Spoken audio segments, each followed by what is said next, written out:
Monroe Township Board of Ed is currently open for business. If our board member, Ms. Scalisi, would please lead us in the Pledge of Allegiance. Here he is. Here's our friend.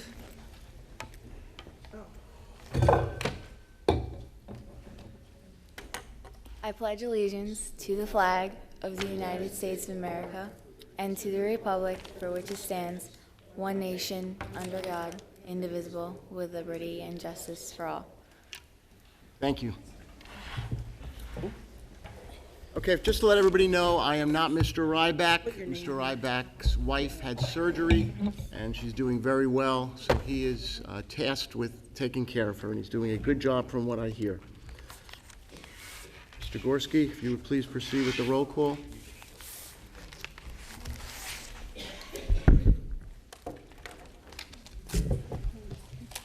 Mrs. Arminio. Here. Mr. Braverman. Here. Mrs. DeMayo. Here. Mr. Kaufman. Here. Mrs. Koloponowicz. Here. Mr. Nostine. Here. Mrs. Carino. Here. Mr. Ryback. Mr. Russo. Here. And Mr. Rutsky. Here. Mr. Board President, you have a quorum present this evening. Thank you. Mr. Gorski, if you'd read the statement, please.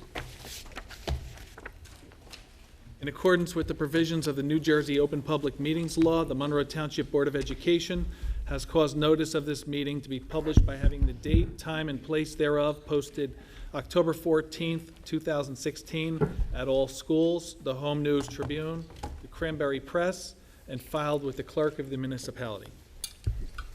Thank you, Mr. Gorski. The next item of business is the approval of the minutes. Do I have a motion to approve the special Public Board of Education meeting for July 13th, 2016? So moved. Do I have a second? Second. Thank you. Questions or comments? Okay, all those in favor? Aye. Aye. All those opposed? All those abstaining or recusing? The motion passes. Thank you. Do I have a motion to approve the closed session meeting minutes for July 13th, 2016? Motion. Second? Questions, comments? All those in favor? Aye. All those opposed? Abstentions, recusants? The motion is carried. Lou abstain. Do I have a motion to approve the minutes of the Public Board of Education meeting July 27, 2016? Motion. Second, anybody? Second. Questions, comments? All those in favor? Aye. All those opposed? Abstentions, recuse? Okay, passes. Do we have a motion for the closed session hearing minute approval of July 27th, 2016? Motion, please. Motion. Second. Second. All those in favor? Aye. All those opposed? Abstentions? Okay. Thank you. Okay, the approval of minutes is complete. Next up is the student board members' reports, please. Okay, so not too long ago, the high school held the Monroe Township Green Fair, and at the Green Fair, there were people from all over the community who came together. There were a lot of vendors and different activities that kids could do, and basically anyone could do, and it was all focused around how to be more energy efficient and more ecologically friendly. And a lot of our sports teams are doing really well this season. So one of the first things we have is the girls volleyball team won the division championships, and the boys soccer team also won their championship. The girls field hockey team reached semifinals, and this morning the sophomores and juniors took PSATs, and the freshmen and seniors came in on a delayed opening schedule. Thank you very much for your report. Anybody have any questions for their report? Seeing Yes. none? Okay. Ms. Arminio? Do we have any information on how the band did? I think there was a big band Saturday, big competition. I'm not sure. I didn't hear about anything about Okay. the band. Please. The marching band has had 3 competitions so far this year, and for all 3 competitions, they have placed first in their divisions. Excellent. Thank you for that. Okay, next up, it's Dr. Alvik's presentation on the State Assessment Data Board presentation that she probably just did in the curriculum, but she's an expert at it, so. Okay.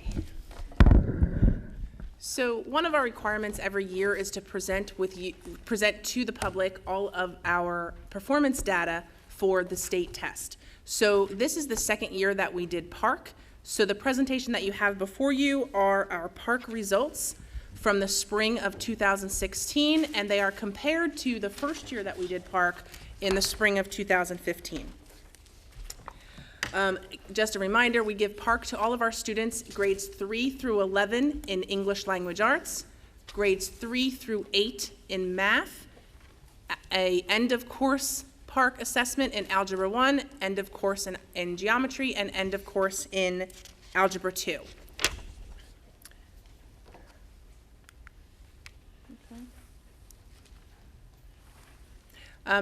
I will post this whole presentation online on the website tomorrow, so you will have access to it online.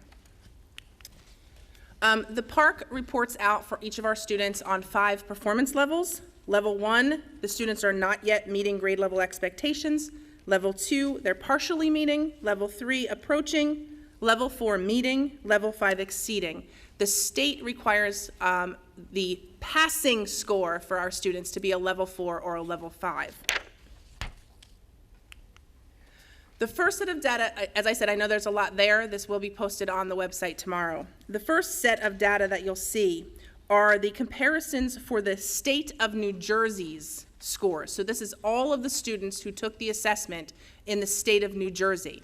And they compare the 2015 percentages to the 2016 percentages. So for each grade level, what you'll see across the row, and this is for language arts. So for example, the first row you look at is grade 3.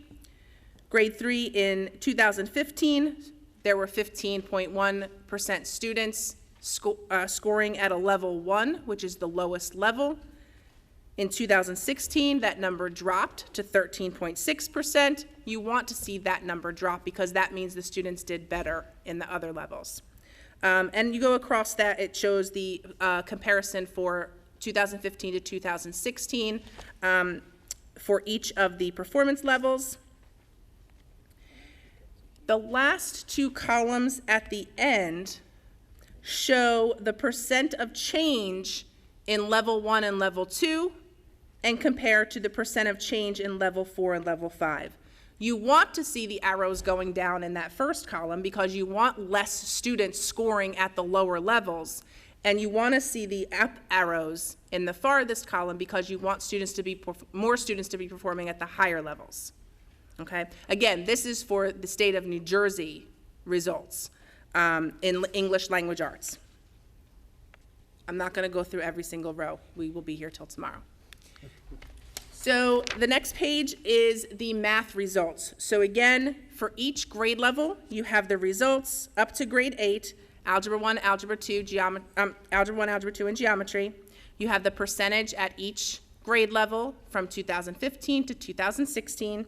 And the last 2 columns at the end show you the percentage of change. So you see for the state results, all the percentages, the change in level 1 to level 2 decreased, which is good. Less students are scoring at the lower levels. And all of the percentages for the change of percent, the percent change at levels 4 and 5 increased. That means more students are scoring at the higher levels. So that is the math results for the state. This is the total number of students that took the test across the state and the increase in students who took the assessment. Okay.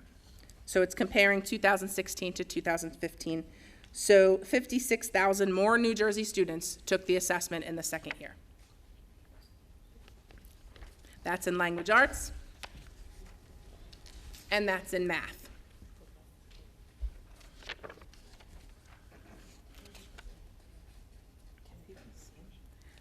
They have the other presentation up too.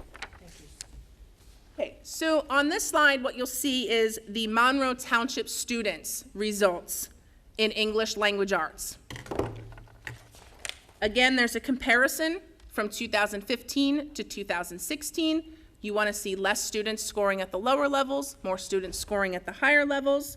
Our percentages in each of the areas are higher than the state levels. So this is by grade level for the English language arts. And then by level for the math for all of the students in Monroe Township schools at each grade level.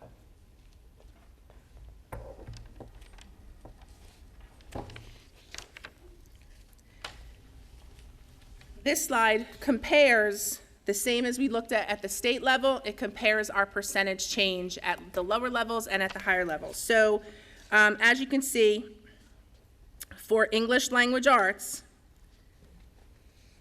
there was no change in the levels, level 1 and 2 at 4th grade. We increased our students at level 1 and level 2 at 5th grade, but the rest of the grade levels, we have less students scoring at those lower levels. And then for the percentage of students scoring at the higher levels, at levels 4 and 5, we had an increase at all grade levels, except 5th grade went down by 1%, and 8th grade stayed the same.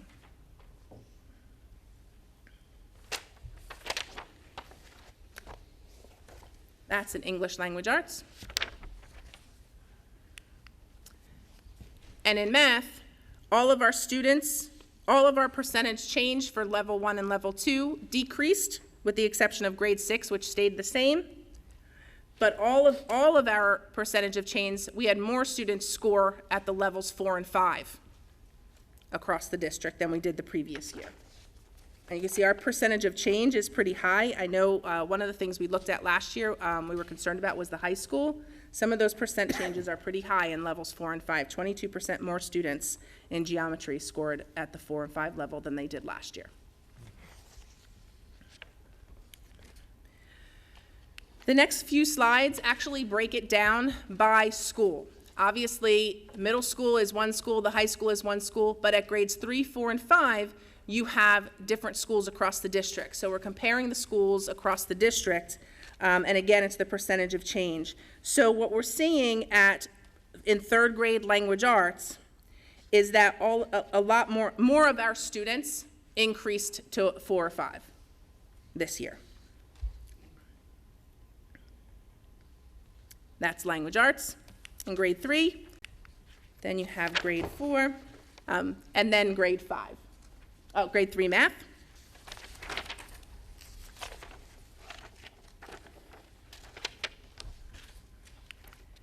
Grade 4 math.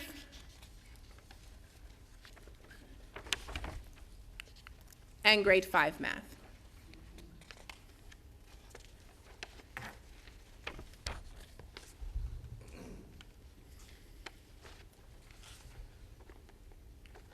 I am not going to go through each of the next phases of the presentation. These are all of our PARCC results broken down by our subgroups.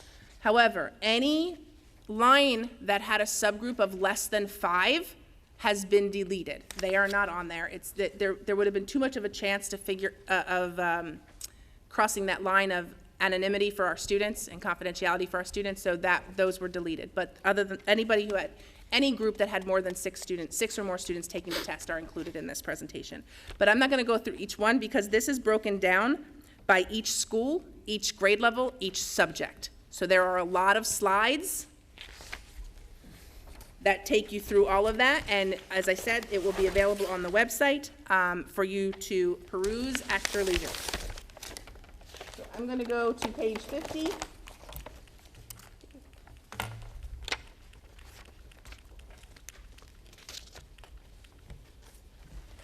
So what are we doing with this? What are we doing with this data?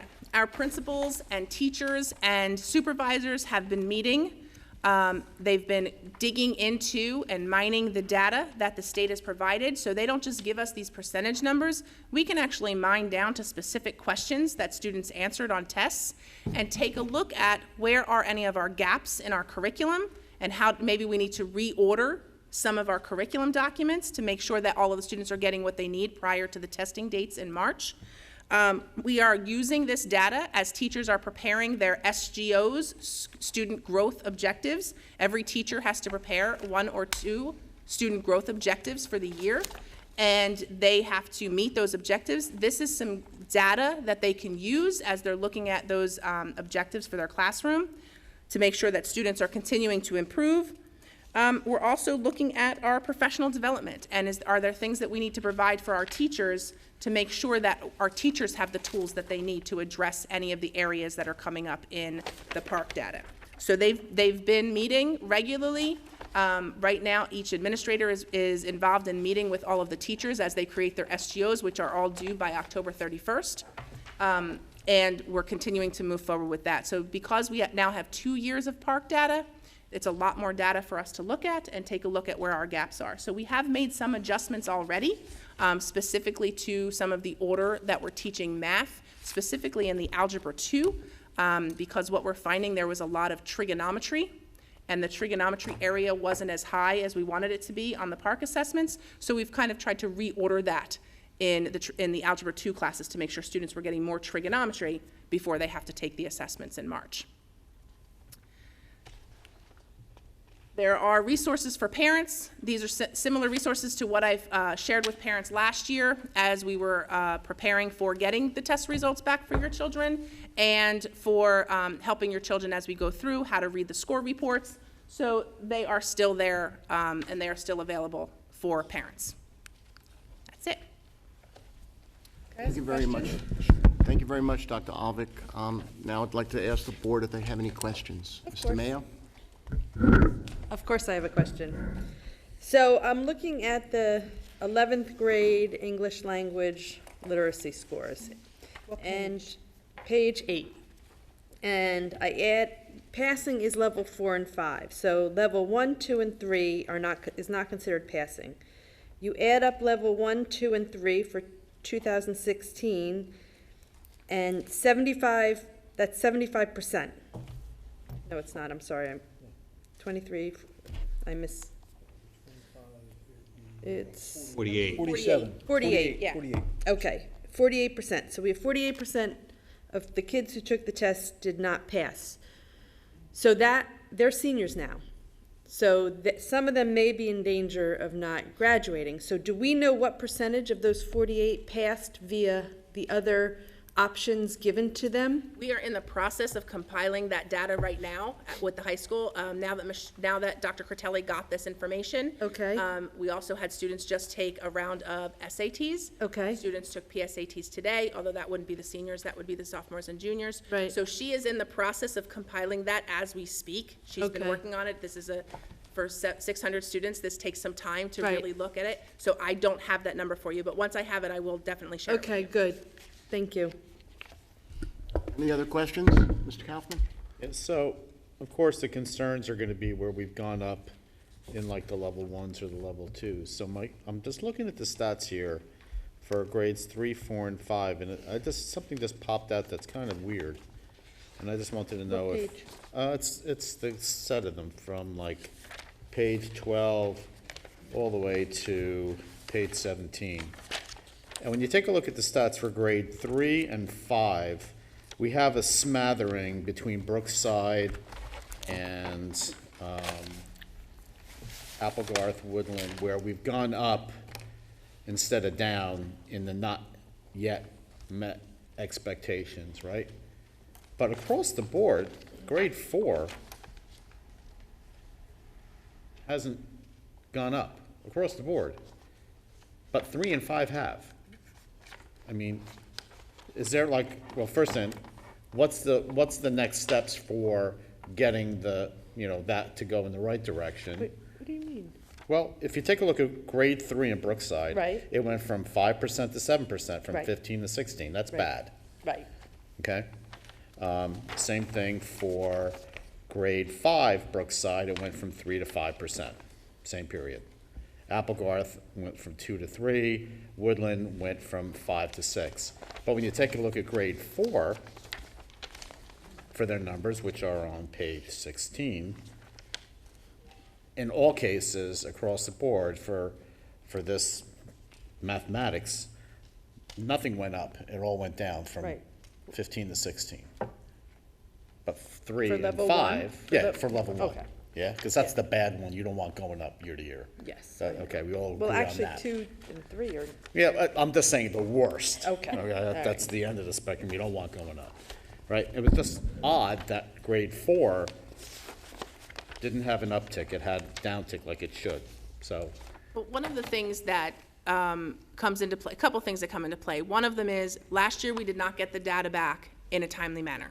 I think I presented to you in January with the information, because we just didn't get it back. So we weren't able to make those adjustments last year, plus it was the first year of taking an assessment. We weren't sure. So now we're not comparing the same students, we're comparing the same grade level.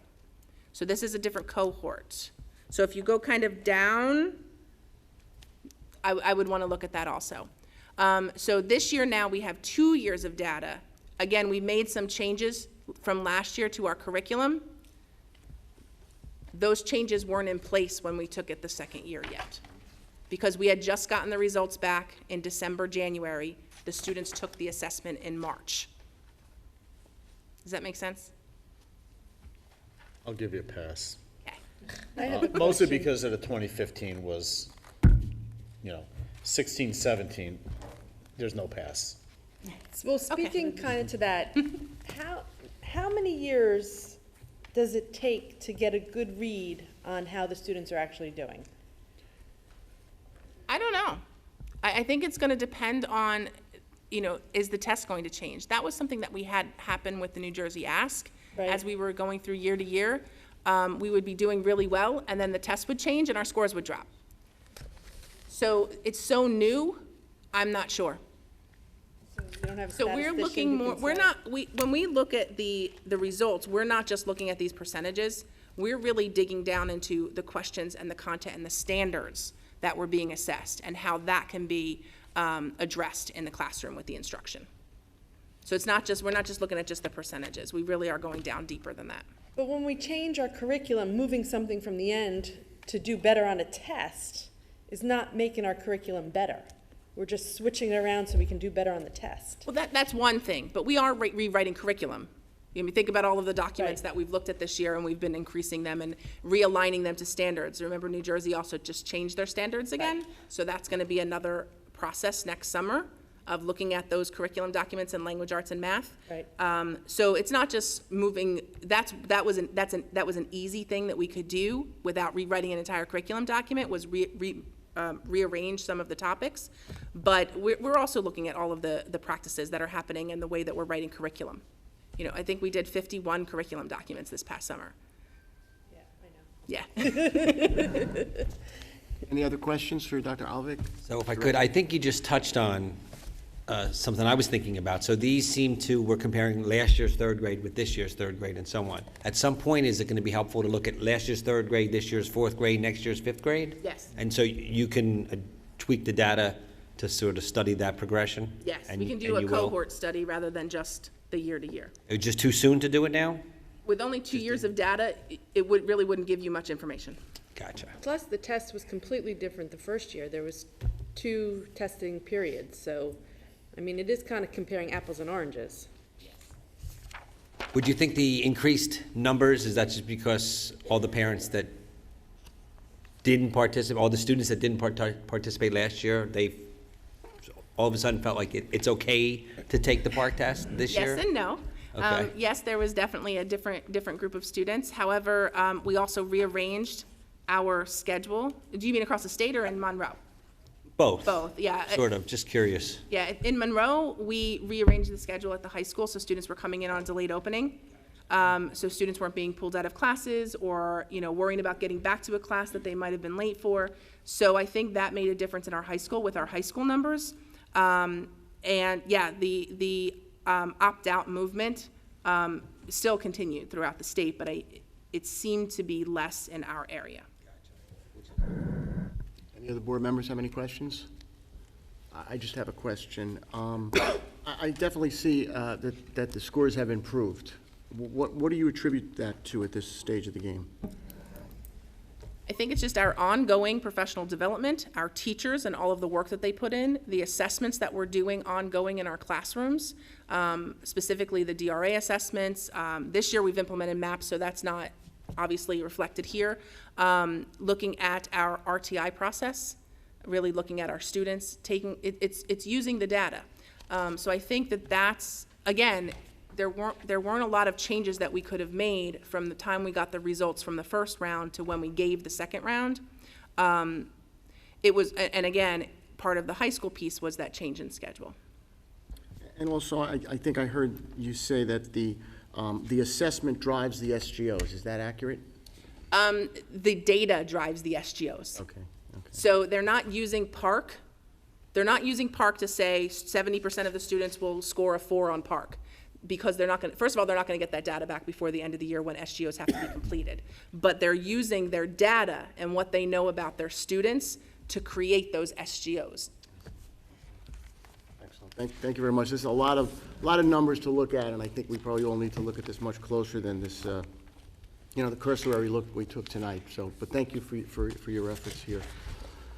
Okay, next order of business is the committee reports. Any committee chair would like to make a report? Mr. Kaufman. Sure, we had a curriculum committee meeting tonight, and we went over grade 1 to 3 phys ed, grade 4 to 5 phys ed, digital photography and instrumental music. We also went over a couple of clubs that were proposed, the Danced Fusion. Did I say danced? Dance Fusion. You said it right. I did? Yeah, you did. Wow, mark the calendar. And then the other one was, here's the real test. Pause for cause. It was recommended. It's PAWS, not the other one. This group is going to do fundraising and all kinds of good things for our animal community, our four-legged friends. And the Dance Fusion is not being recommended at this time. Greg's going to take that back because we've got a couple of dance opportunities. We're trying to coordinate and combine them together to figure out the best step forward. So more to come on the dance, if you will.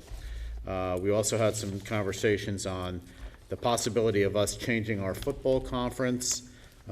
We gave Greg Byer the license to do what's best for Monroe Township because it's rather complicated, and of course there's going to be a cascading effect. We have to decide as a group, for example, if we decide that we don't want to go but the rest of the conference does, we're going anyway. But I, for one, I can't speak for the other board members that were there, felt confident that Greg would be able to accurately represent the district and our goals for our sports program relative to football. And if any other board members want to speak to that, they can do that. Dr. Roselli gave us an update on the NJ Seal of Biliteracy. This is something that's offered to seniors. It's an assessment that's done. If you take the assessment, you get a seal that you're bilingual. It goes on your transcripts. Anything else about that? It's really cool to have. It really is a benefit for all of our students. It wouldn't even just be the AP students. It could be students that have a second language at home. And if the cost of the assessment would be on the parent's responsibility. So there would be no cost to the district for doing this. Okay, great. We had something that came up relative to the American Legion competition that we participate in.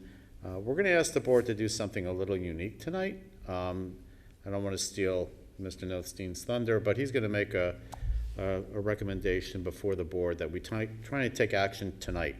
And he'll give you some more color, and we're going to ask Bonnie to come up and maybe give a couple of minutes update to the board of what we're looking to try and do.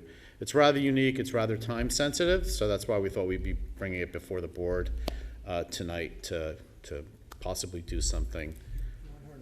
Yeah, why not? Okay. Good evening, everyone. Bonnie Castelletto. I'm District Supervisor of Sciences and Social Studies.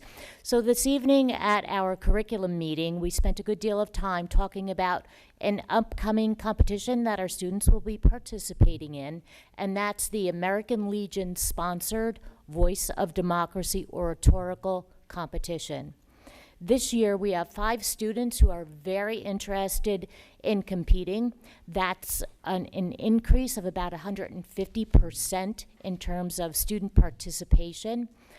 In the past, we've been challenged over the past few years to really have kids become engaged in this competition, and it's really a fabulous multi-tiered competition where our students progress from the local post level. They then participate at a county level. If they are successful there and win either first, second, or third prize, they progress to the state level and ultimately have an opportunity to progress to a national competition where I believe the prize is about a $15,000 scholarship. At every level, there is a scholarship prize for our students. The competition focuses on the United States Constitution. Students are really engaged over a long period of time preparing an 8 to 10 minute speech that focuses on the Constitution. So that's segment 1 of this competition.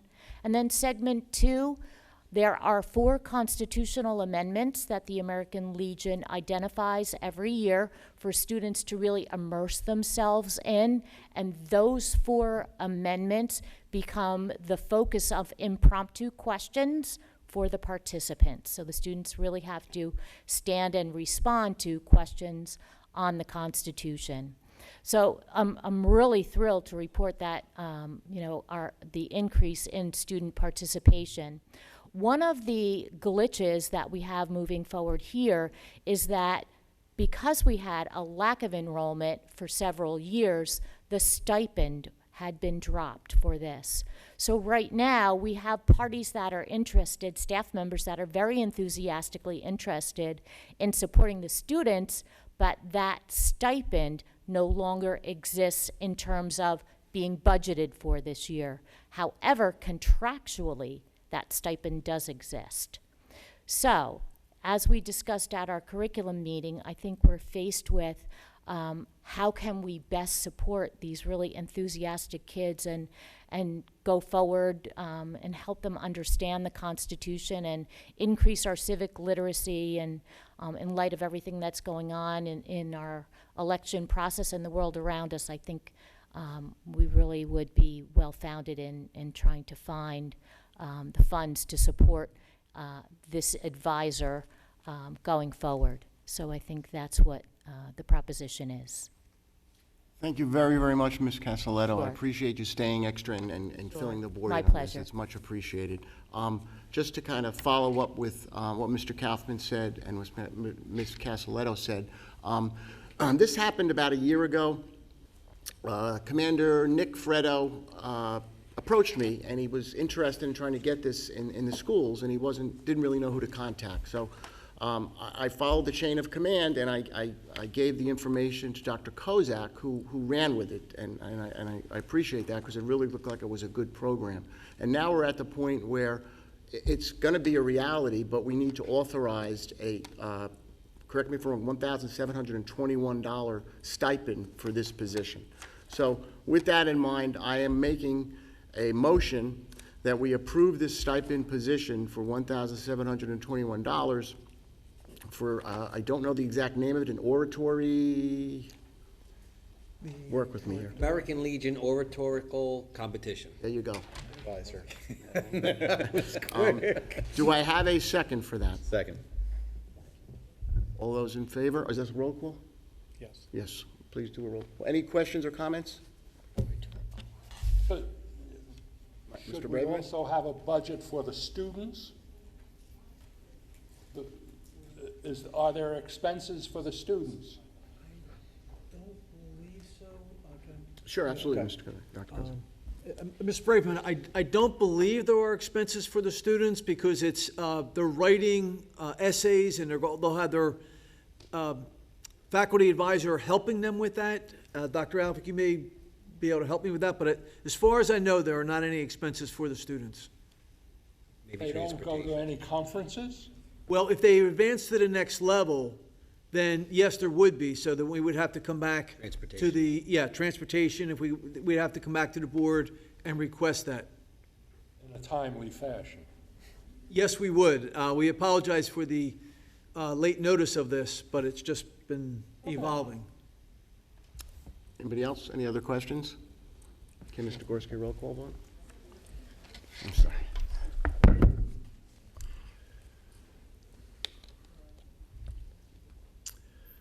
Ms. Arminio. Yes. Mr. Braverman. Yes. Mr. Mayo. Yes. Mr. Kaufman. Yes. Mrs. Polponowicz. Yes. Mr. Nostine. Yes. Mrs. Carino. Yes. Mr. Russo. Yes. And Mr. Rutsky. Yes. Mr. Board President, motion to reestablish stipend has passed. Thank you, Mr. Gorski. Okay, continuing along with the committee reports, is there anybody else, Mr. Kaufman? Yeah, and it just so happened we kind of lucked out because Tom and I were both in the same meeting, and we talked about it and thought it would be a good idea to put it before the board, so. The other on the item that we did talk about for most of the meeting was the special education program update. Dory and company went through the 17 recommendations that were provided by the outside service provider. And if anybody's interested in how we're going to execute against those recommendations, we're going to be probably posting it out on the website. The good news is most of the things that were identified in the audit were things that we are already, we had been doing for a while, and we're looking to improve them. So that's a good thing. We did find out that there were a couple of areas that we can certainly improve on, and things like communication and some other areas, but for the most part, we seem to be running a fairly good program. So more to come in the future on that as you guys move forward. And I think that's it. I think I'm done. Thank you, Mr. Kaufman. Does anybody have any questions for the curricula chair? Seeing none, is there any other chairs that would like to report? Mr. Mayo? We had a personnel meeting yesterday. We are in the process of interviewing for a full-time special ed contained classroom position. We are looking for 2 LDTCs, which are learning disabled teacher consultants. I think we have one on the agenda now. No, we need 2. We've had 7 new hires between August and September board meetings, and we have 7 new open positions: a director of human resources, a staff accounting, a custodian, 2 LDTCs, an intern nurse, a teacher of the handicap, and a Spanish middle school teacher. And that is it. We had 7 people resign this month, and that's it. Thank you, Mr. Mayo. Does anybody have any questions for the personnel chair? Ms. Are the new hires that we're looking for, the new positions we're looking for, are they based on student enrollment increase or because people are leaving? I can tell you that the FT special ed position is because of an increase in special ed students in a class. It's for a self-contained class. The 7 hires that the open positions, some of them are because people have left. And I think and I'm not sure what. Dr. Kozak, you want to elaborate on that? The kindergarten also, we had a half-time and we're going to a full-time due to increased enrollment, yes. And The 7 positions are from vacancies, though. right, and they're retirees, I believe. They were retirements, not resignations, I believe. Any other questions for the personnel chair? Seeing none, are there any other chairs that would like to report? Ms. Arminio? Yes, the policy committee met to review the nepotism policy. There were some additions to restrictions on nepotism that are enumerated in the package. And also, we had some housekeeping issues with the website, so there's some additions on that. And in the policies, I just like to point out generally, in the policies, there are very often notifications that each policy is defined in NJSA and then numbers afterwards. And those are basically the state laws that guide the policies or bylaws. So very often, while the policy is a few pages long, the state statutes that also guide these have a lot more in them. So sometimes just by definition or title, they are enumerated on the policies. So we also changed some of those things, so I would encourage people to take a look at the website and see the changes in the policy.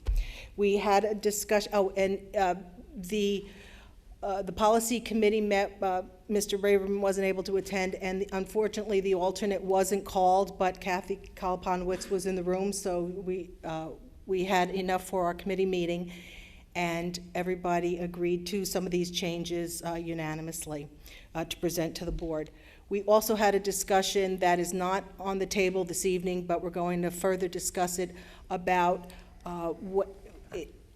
it's not a policy yet, we're thinking about it. If someone is leaving, either resigning or retiring prior to, well, let me put it this way. If someone's going for training or we have to pay for something and they're retiring before that, right after that, we are going to ask them to rescind either that training or if someone's going to a convention or something like that. If we know that someone's retiring within a short period of time, we're going to ask them to not take the training or not cost the board that money, even in terms of education as well. Because we want to have the board, if we're paying for things, we'd like to have people stay longer. So if we know that someone's retiring, we'd like them to rescind any training or cost to the board at that point. That is not formulated yet, so I apologize for being a little cryptic about it. We've just had that as a table discussion. We'll discuss it again tomorrow, next month. Any questions for the? I think Mr. Braverman has a the question. policy chair, Mr. Braverman. Sure. I don't understand why you would have to rescind the training if they can't have the training unless the board approves it. Why would we approve it in the first place? Well, no, this is non-affiliated. So a lot of times the training or education does not need board approval. So that's, all right, if you wanted to explain that. If I could clarify? Yeah. The training might be approved 2 months, 6 months prior, and in that period of time, the person may then submit their resignation. So if they were approved for their training in July, and in September, they decide that they're going to retire or they're resigning, and the training isn't until November, then I think, if I'm capturing this right, then we would ask that person to, and that's non-affiliated, to not attend the training. Wouldn't it just be cleaner if you just made that a part of the motion when you initially give them the approval for the training? That it's automatically rescinded if you... Well, that was part of the discussion. We're trying to formulate how to approach it. It was just a discussion item that I wanted to let the public know we were discussing. And this doesn't mean that if a teacher is retiring, let's say June 30th, but they have field trips or anything, they are still welcome to complete all of those things. It's just that when we know someone's retiring, if they're going for a costly training or transportation or anything like that, we'd like them to. I do have a question on nepotism. Okay. Did the state legislature pass the law about nepotism? They talked about it in the year 2011, but I didn't follow up on that.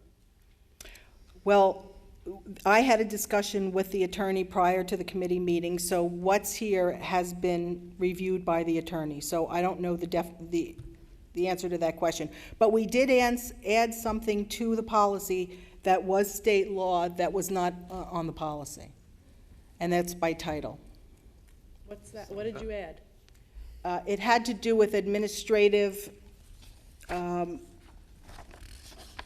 definitions. And I was looking for exactly which one it was. It should be II on here. It's 6A, 23A. We have 2A and AB, but it should be to II. And if it's not on here, then that was supposed to have been added. This policy doesn't have a mandated thing on it, so this isn't a mandated policy? It's mandated based on the statutes that are there entitled, but some of the changes are not mandated, correct? So what are the changes that you made that are not mandated? If you'll look at it's actually the bylaws, so let me correct it. It's not a policy, it's a bylaw, 0142.1, and page 1 of 1. It talks about board member and no relative of board employee employed in any of the following positions, and they're enumerated in those positions. And so you added extra positions? Yes. And which positions did you add? All of the ones under superintendent of schools. You want, Prior, I this can only- elaborate if you want. I have it from the notes if you would like, Mr. Mayor. I can tell you what the positions are. Yeah. Okay. well, it's, So- okay. It's in here. Is it okay, Marcia? No, please go right ahead. Okay. If I could just go back to Mr. Braverman's comment too. The state did mandate that the nepotism policy would be that no relative of a board member or a superintendent were allowed to be recommended to be hired. So that's the state, and I believe it was 2011 or maybe a little bit earlier, Mr. Braverman, but I believe that was what you were referring to. Okay? Oh, actually, what I'm referring to was the reason for this policy. And as it happened, the state was very concerned with districts like Edison and Bloomfield and a couple of others where nepotism was going crazy. But I think interesting that in around 2004, the New Jersey State Supreme Court, or the New Jersey Supreme Court, indicated that at that time there was no law against nepotism. In fact, they suggested that there not be a law because you're really punishing friends or relatives of board members that might be better prepared than other candidates. So, you know, that's part of my problem with this. And then to list just the few positions that were listed in the policy, frankly, I think it should go back and list all the people in town government. Why not the state legislatures? They've all got tentacles. I mean, why is it always just the board members and people in the school districts? The other thing that I noticed on the nepotism policy was it was 18 months before one of these relatives or friends or whatever can be employed by the district. However, the state law only requires 6 months for a board member to be off the board before they can be employed. So I really think, with all due respect to our attorney, and I know you've been on this for a long time, I think you really should look at some of the finer points. Anybody else have any questions? I can answer, Mr. Mayor. Oh, The please. specific positions. The positions listed would be principal, assistant principal, board attorney, and directors, in addition to the board superintendent, assistant superintendent, and BA. And so we added those three, or four, those four, and then we increased the amount. Well, there's more than four, actually. It was only superintendent and board before, so it's principal, assistant principal, board attorney, directors. It's all of them. Assistant, yes. Assistant superintendent, God bless you, and BA. And so, and then we changed the date, the amount of time that It's a recommendation at this point. so we increased the time that someone,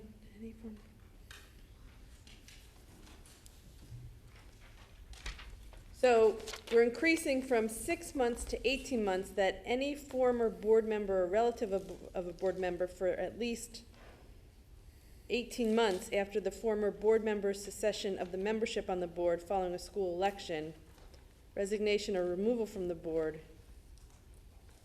Okay, so a relative of a board member who resigns or decides not to run can't look for a job in the district for 18 months? That's what it says. Instead of 6 months? And what's the thought behind increasing that time period? Well, basically, we feel that being a board member, being a superintendent, and being people with supervisory positions have a great deal of power, and it is incumbent on the boards, yes, to get the best people, but also to enable diversity and allow everyone else an equal opportunity to be hired. But if the board member resigns, then they don't have any more power because they're not on the Well, board. That's not entirely, that's not necessarily the case. Then how would they have That's the influence? thought process. I'm sure it's interpreted differently. Mr. Mayor, this is just the first reading tonight, so you can, obviously vote as you feel compelled, but Well, I'm just trying to this went through the understand it committee. because, Excuse me, did this go through the committee? Went through committee unanimously. It came out of committee unanimously, so this Correct. is a committee recommendation at this point. So it can be, we can have another discussion about it and have changes to it for the next Can meeting. I just say something? Actually, it was proposed for 24 months, That's correct. and we cut it down to 18. And I think the policy originally went from 12 months to, it went from 6 months. The last policy said 12 months, I believe. Yes, there's also, and we just noticed this, there is a clerical error on the back of that policy. It says the last revision was March 2010, and that is not correct. The last revision was December 18th, 2013, which carried the Ms. O'Malley? 1 year. No, that was, remember we found out that was tabled, 2013? No, it was tabled in January of 2014. This was the accurate, it wasn't properly listed on the website. So that was the housekeeping that we Okay. had to change, So in December 2013, it was raised from 6 to 1 year, correct. and this time it was proposed for 24 months, but we're only going to go to 18. That is correct. Mr. Kaufman?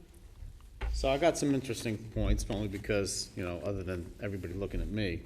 I actually happen to like the fact that you guys added the real people who have power, which are the business administrator, the principals, and the directors and stuff, because at the end of the day, board members, when you have a conflict, it actually cuts you off at the knees. It actually totally restricts you from a lot of things that are prevalent today, and it's probably a good thing, right? But the concern I have is that if you cluster this group as we'll call them the exceptions on the first page, I think to your point, and to Marv's point too, the second thing, the 18-month thing, that should apply to the same exceptions on the first page, because it's not just a board member, it could be any administrator that decides to leave or what have you. So if you're going to have these identified positions on the first page that shouldn't be hired in the first place, you should carry over the same, whatever you decide is the time period, carry over to that same group of people. It shouldn't be different.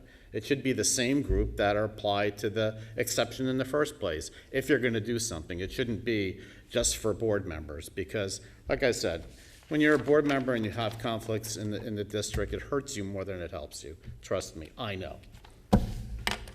Thank you, Mr. Kaufman. Mr. Arminio? We can take that under advisement, and that would be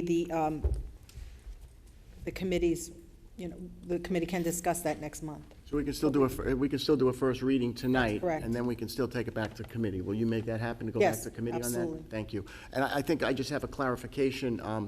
Mr. Braverman kept speaking about Friends. This doesn't affect Friends, correct? That's correct. Okay, I just wanted to clarify that. Okay, any other committee?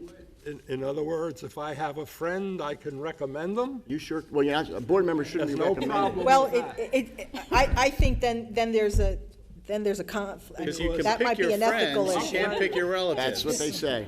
I can't tell you how many times I get approached by some grandfather in the village that I live in. Well, that's an ethical issue that. And we know you would could do be the right discussed. thing, and we Yeah. appreciate that.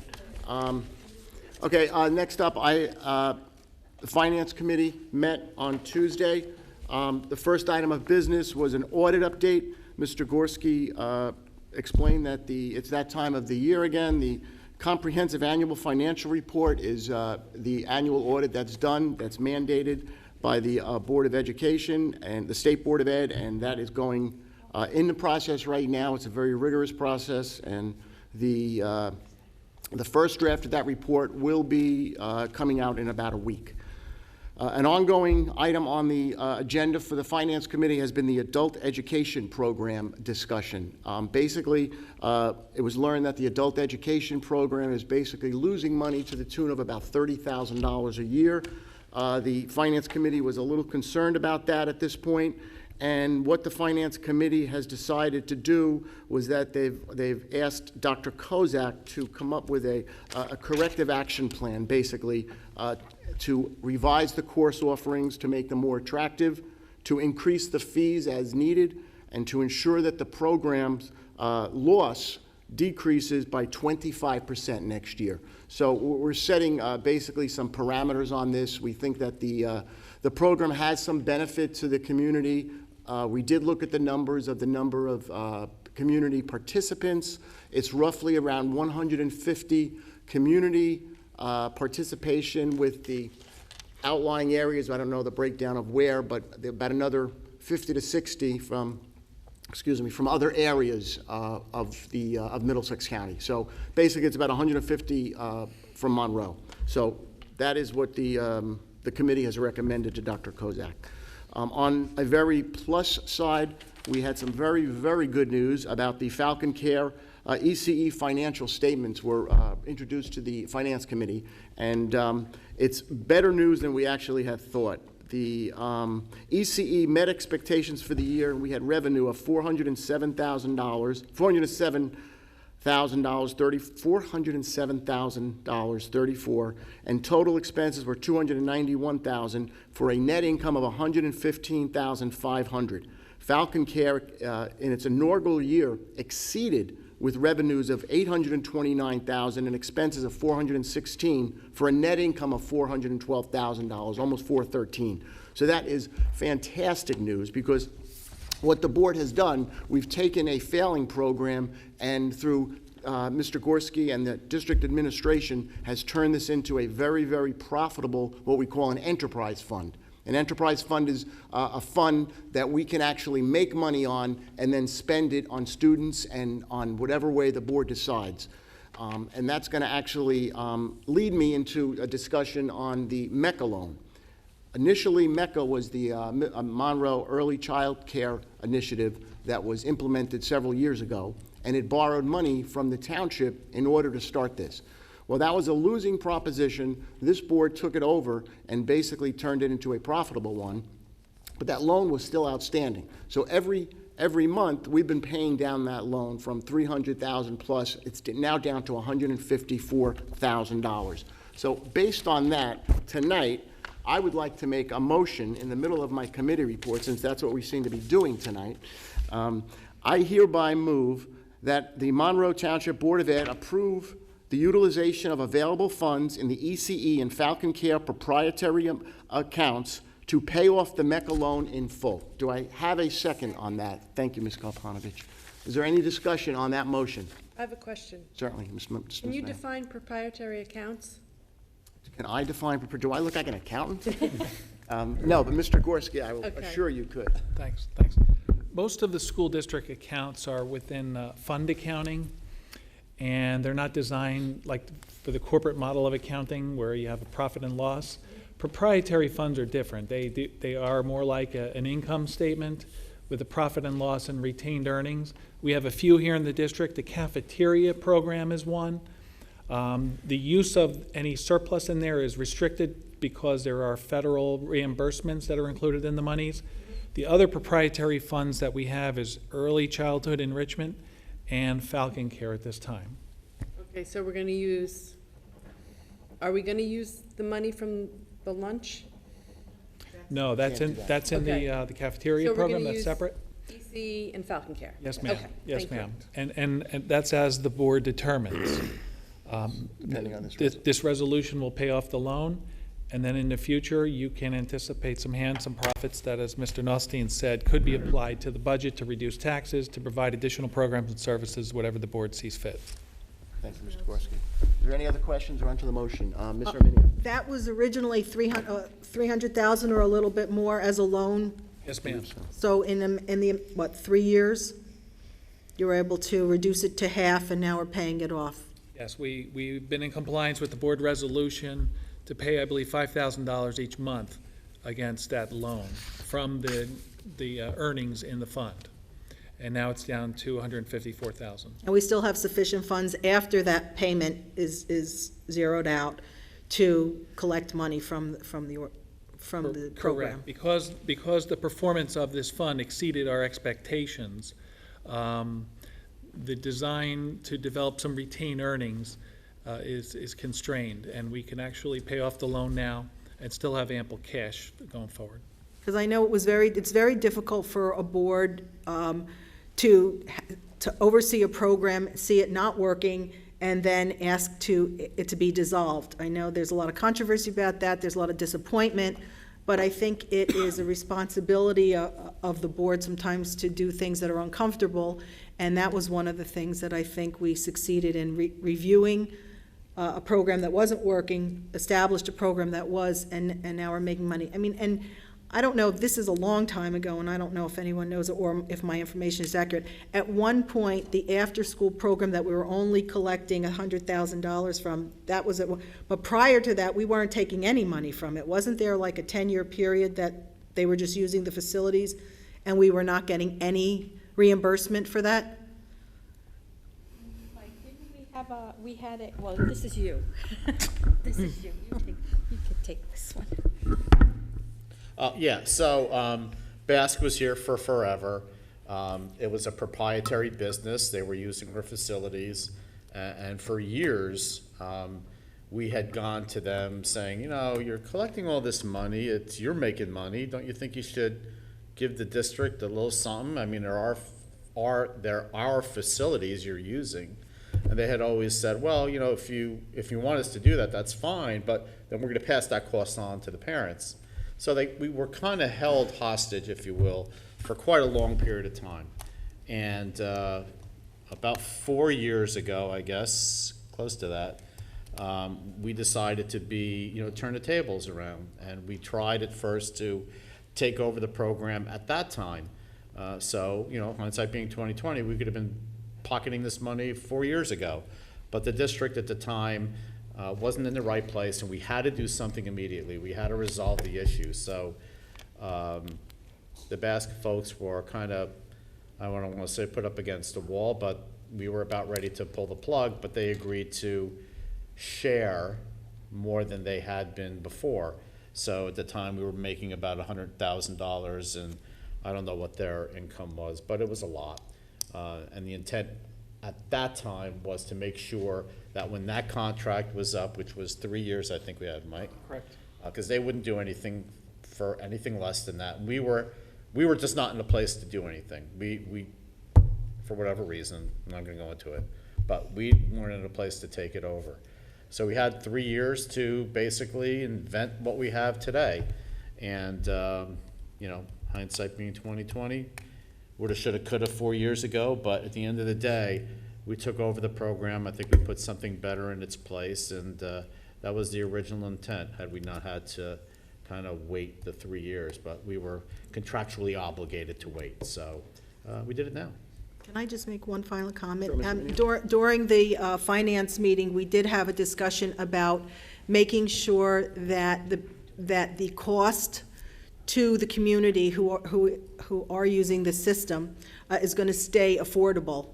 There may be, I don't know if there's any intent to increase or anything, but we want to make sure that the community is served and the people who are best served can afford the program on an ongoing basis. Thank you. Anybody else have any questions? Ms. Koloponowicz? Yeah, I just want to say that the Falcon Care Program should be called the Kaufman Care Program, because this is something that Lou has been advocating for at least 6, 7, 8 years, that we take over the Basque program.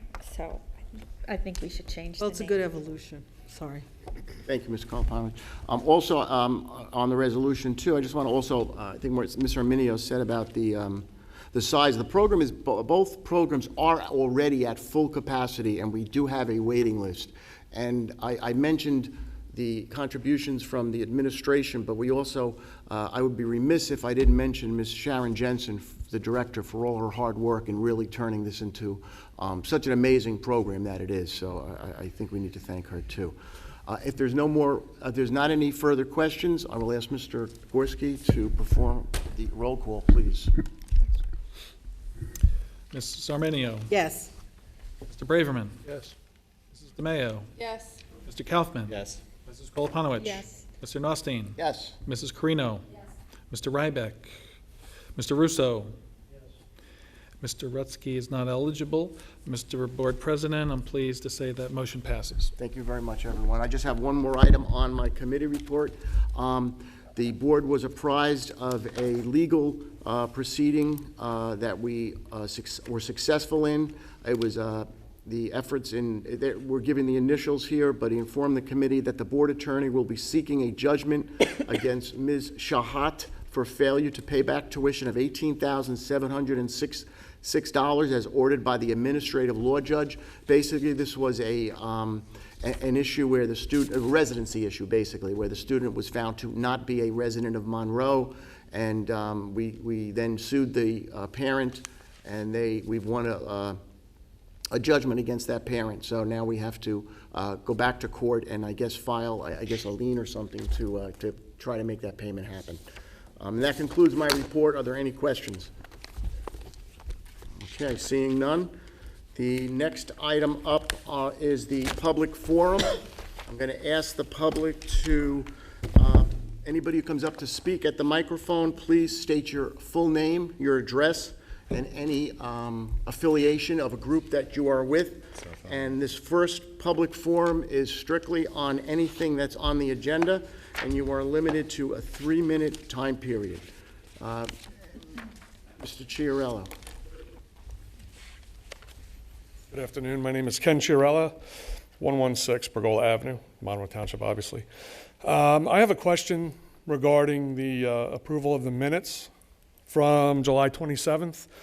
So when I looked at the detail regarding those minutes, I see the merit goals for the superintendent for 2016, 2017 listed in there. I don't see any dollar amounts for the merit increases that seem to be approved by this. Now, if I'm reading this correctly from what I know from being a prior board member, is that once the minutes are approved, this causes the approval to move forward and go to the county for their approval.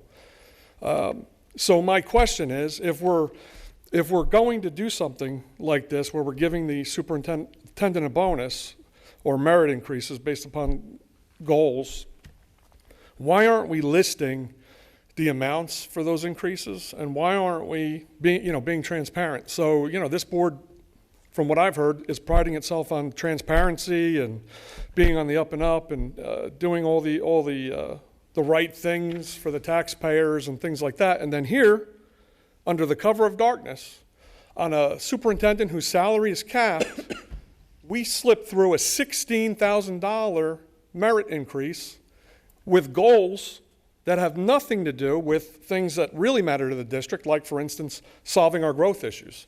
So the goals that I'm seeing here are establish a post-graduation tracking system, investigate, and then number 2 is investigate the potential to initiate a plan to establish partnerships with local industry and universities and colleges to expand student offerings and achievement.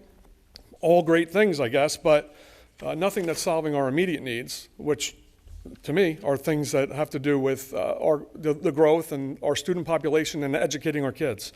And so that our taxpayers understand, because the board has let us down on this, the three increases are 3.3% of the cap salary of the superintendent. So the first one is 3.3%. It's a $5,577 bonus. The second one is also 3.3%, $5,577. And then the third one's 2.5% at $4,187. And again, that's of cap salary. So I have to ask, is this a way to get around the superintendent cap? Or is there something else going on here? And the thing that I'd really like to just get across to everyone is, when we talk about transparency and doing the right things for the taxpayers, we need to make sure that we're not spinning things and trying to do things under the guise of,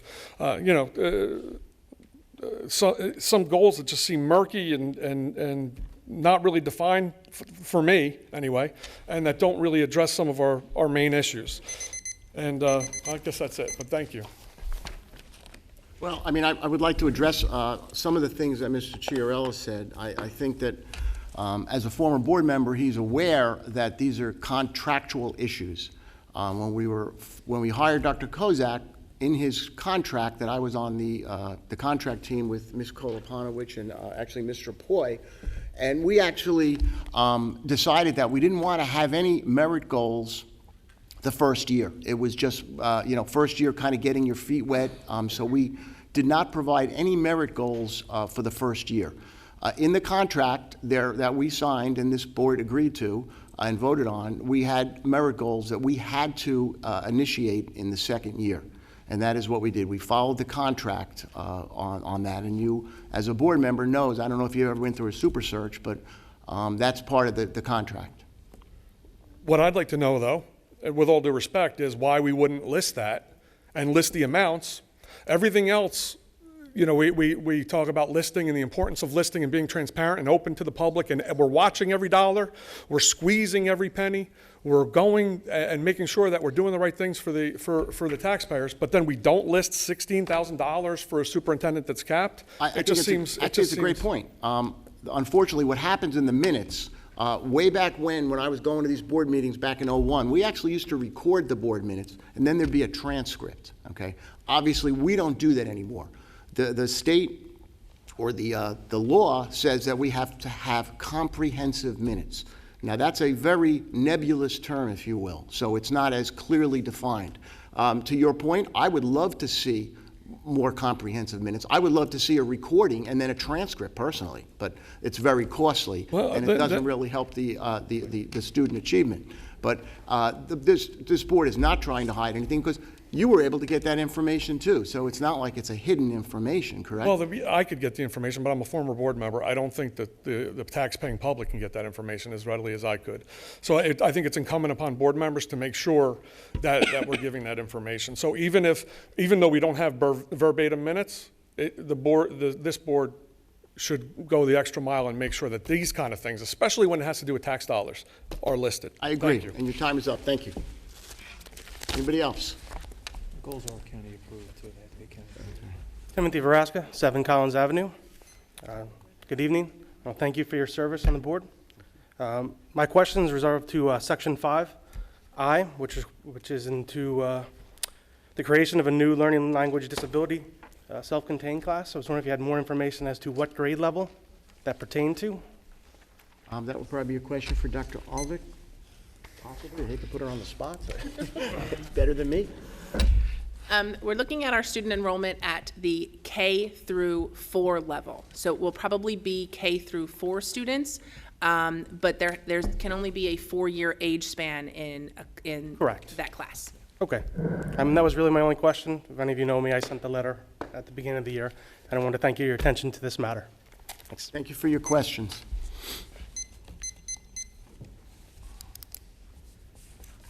Good evening, Chrissy Skirby, 21 Preakness Drive. In reference to board action item number 12 on page 21, the additional study for block 6, lot 5.21, is this the land on England Road? That's correct. All right. It says that it's foregoing is the subject to the board's receipt of an executed letter of intent from the Monroe Township Council. My question is, has the Board of Ed received official legal advice from a land use attorney for this land? I have no idea. Mr. Gorski, do you have that answer? Our board attorney did do research into land acquisition and was very comfortable in practicing in this area and drafting a letter of intent with the township and all related documents with this. So you haven't asked an outside land use attorney for advice on what that land would be considered? Because I know there is a question whether it is municipal use or open space. And I know the Monroe Township has an ordinance that says land acquired from developers coming from cluster housing is given to the township as municipal use. However, there is a New Jersey municipal land use law that would supersede the ordinance, and that says the land coming from developers from cluster housing is deemed for open space. To the first question, we did not consult outside land attorneys in this regard. Our board attorney expressed comfort level with this engagement. And to the second point, the municipality has explicitly expressed to us that the land is municipal use, and that is delineated in the letter of intent, which is signed now by our board president, has been reviewed by both councils, the boards and the townships, and is now just waiting town council approval, and we should have that fully executed and back in a less than half a month. I understand that. My concern is you're going to move forward with spending more taxpayer money studying sewer issues and turtles when there is a question from residents in the area whether or not that should be deemed as open space. I think it would be better use of money to first get an official legal advice from a land attorney, because there is New Jersey law, the New Jersey Municipal Land Use Law, that says land coming from a developer from cluster housing being turned over to the township comes over as open space. Monroe has an ordinance that says it comes over as municipal use. That ordinance would not stand up against the New Jersey law. It's an excellent point, and I appreciate your comments. The issue here, though, is that we don't own that land. Okay, so we wouldn't be looking at a lawyer to talk about the land. This is a township issue at this point with the land. The reso that we're going to do this evening is contingent upon getting that letter of intent, and that letter of intent, as Mr. Gorski mentioned, will stipulate that it is for municipal use. So according to the township, but maybe not according to the state, and you're going to drag this township, you're going to drag this district into litigation over the use of that land, whether it's open space or municipal use. So before you go and spend our taxpayer money on land you do not own, maybe you should be asking the township to study the land and find out if it's viable. Well, that's precisely what we're going to do. That's an excellent idea. This board already talked about that, and we are going to ask the township if they're truly giving us a piece of property, that it should be unencumbered, if you will. So, well, then why are you asking for $31,000 to further study it for turtles? Because time is of the essence. As I don't think you were at the Finance Committee last night, but at the Finance Committee, I'm sorry, at the BG&T meeting last evening, we went over the reason in the timely fashion that we need to proceed with this, because these box turtles, they kind of go into hibernation in the winter. So they need to do this study between now and when it gets cold, or else we lose our window and then we can't do it till next year. So I can't stress how urgent this need is to get moving on this. So what you're talking about looks great if we had a lot of room down the road and we weren't so overpopulated and the growth wasn't continuing. We would be having the same discussion that you're having. But why aren't we looking at land we already own? We own more than 15 acres of land over on Applegarth? Why aren't we looking at that? Why are we continuing to spend money looking at land that we don't even own? Well, that's a great question, but we have looked at that, and we've looked at all alternatives. I don't think you give the board and the administration enough credit sometimes. We are aware of everything. So what is that the you're reason saying. for not using Applegarth's land? I'm sorry? What is the reason for not pursuing the land at Applegarth? Well, we may end up using that land. That's not over yet either. We have alternate plans. Right now, the best plan that we have on the table is using the land that we're studying. And what's your plan B if that does not work out? We have Plan B, we have a Plan C, I'm sure. What is it? You don't know. You don't have a plan B. Well, Mr. Gorski does. And time is of the essence. We have hundreds of unhoused students. Where are they going to be going? You spend more time tonight talking about park and how long we need to wait to hire your relatives than we do to where we're putting unhoused children. We are no further along. Do you want to have a dialogue, or you want to, want me to answer it?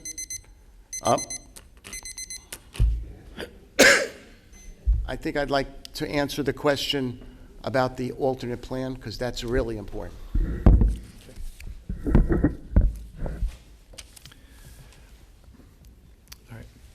The Board of Education directed the superintendent, pursuant to the Student Growth Advisory Committee's study of this process over a 6-month period of time, to come up with a recommendation to fulfill the need of the unhoused students in the district.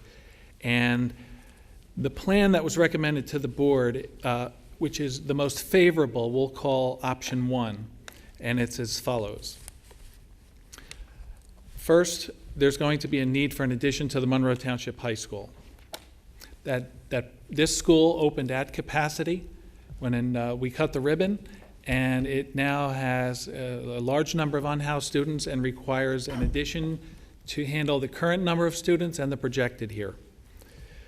Second, on the transferred piece of land that the township is offering, the plan is to build a new elementary school, K-5, and a new middle school, grades 6, 7, and 8.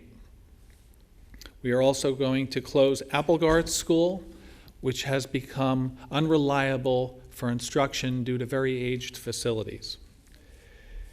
And with all plans, we are going to have to do a redistricting to reallocate the student burden with the new facilities and make it all fit. The second plan is similar, but if the land that we're studying from the township, pursuant to the Edwards engineering report, stipulates that we can only build 1 school on that property instead of 2, hopefully it will be a middle school, and we will build a Monroe Township middle school, a second middle school for grades 6, 7, and 8 on the new land. We will still put an addition on the high school. We will construct a new elementary school at Applegarth in a very clever way that Mr. Tague came up with, to begin construction in the back of the property while the students are still educated in the front section. And once we get the certificate of occupancy for the back area of a school, we would simply transfer the students over as we did with Mill Lake, and then tear down the existing old Applegarth School and build another wing there to accommodate up to as many as 700 elementary students at Applegarth with a new school facility. We will also have to address Barclay Brook, Brookside, and Oak Tree with additions and redistrict. Those are the first 2 plans. How much would a referendum be estimated to be for either one of those options? Very roughly, and I emphasize very roughly because we don't have size estimates, square footage estimates yet. It's just a very rough shot from the architect conversation.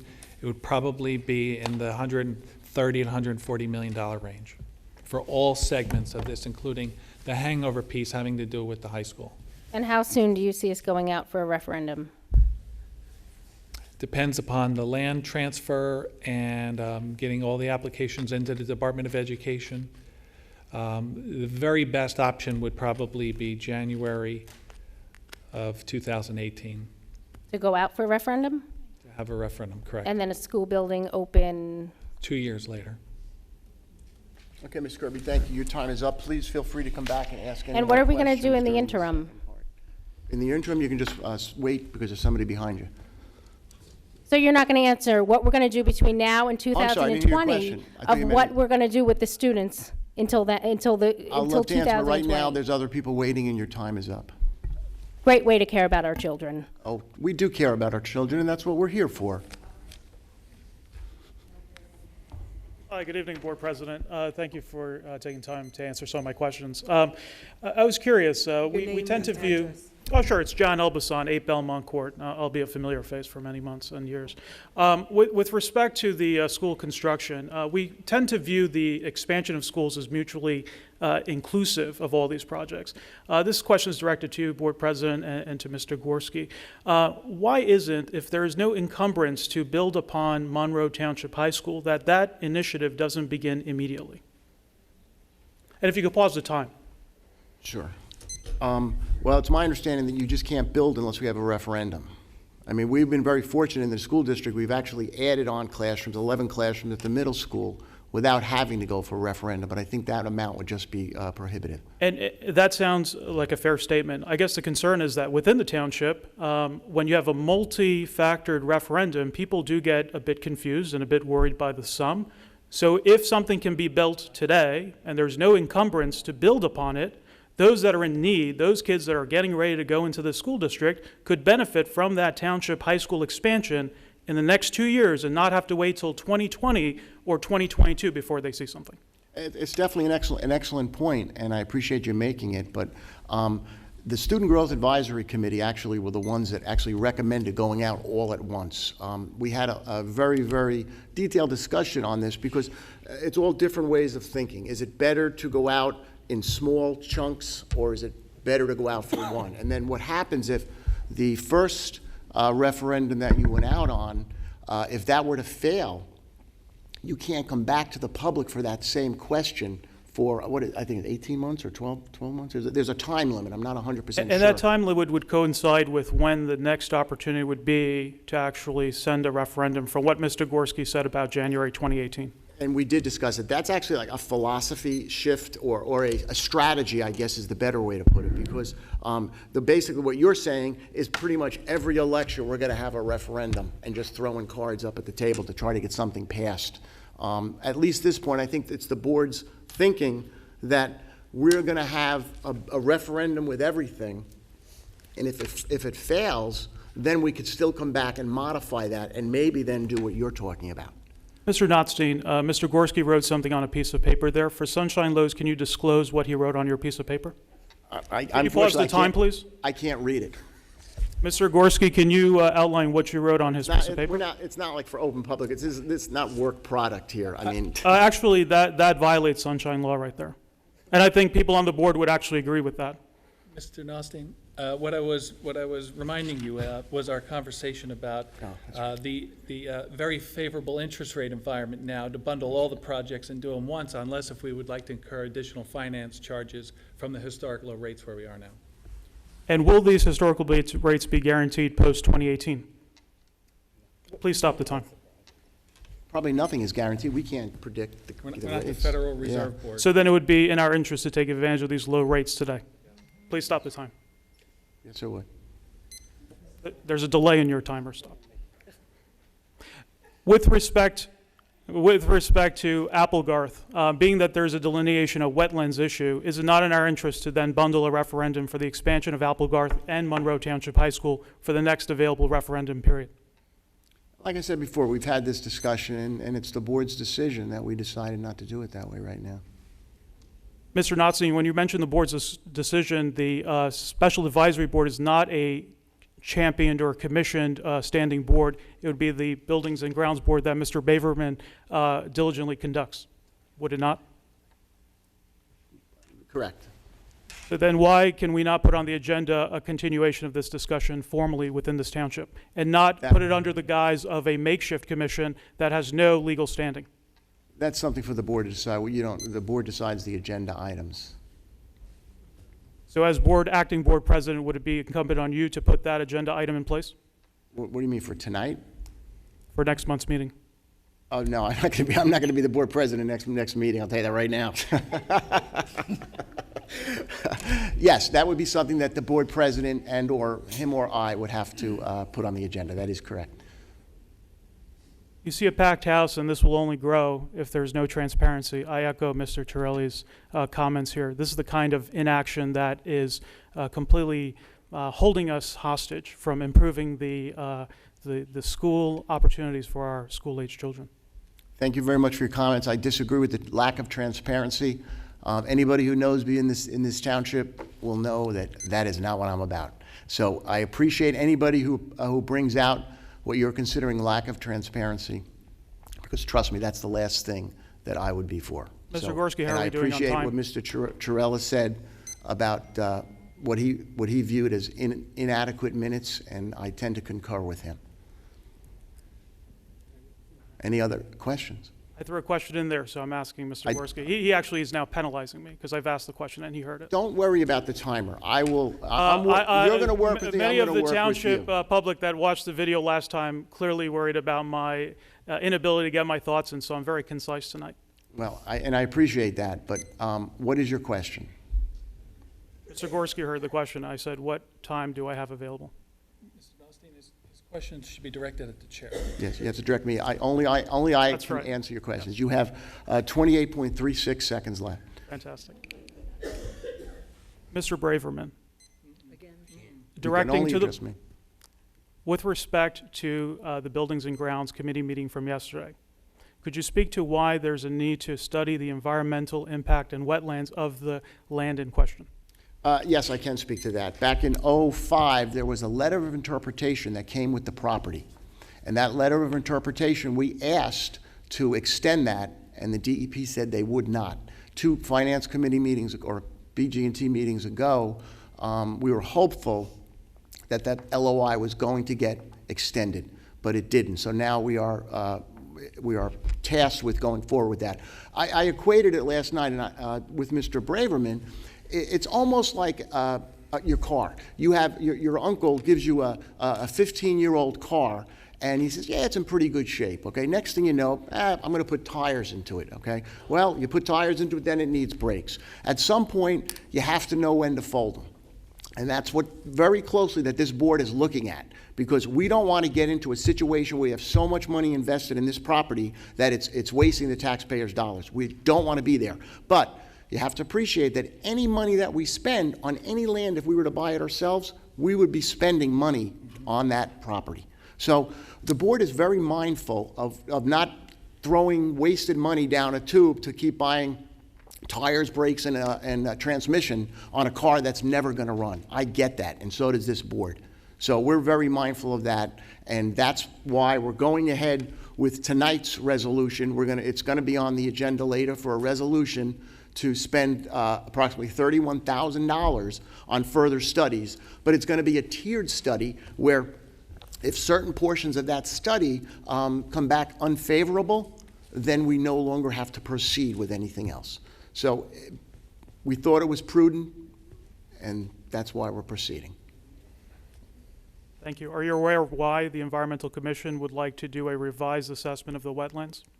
Yes, I am. It was because our letter of interpretation has expired. Are you also aware that NJDEP post-Sandy had to do a revisit of all tributaries and wetlands that was enacted in 2012? Yes, that was brought up last night.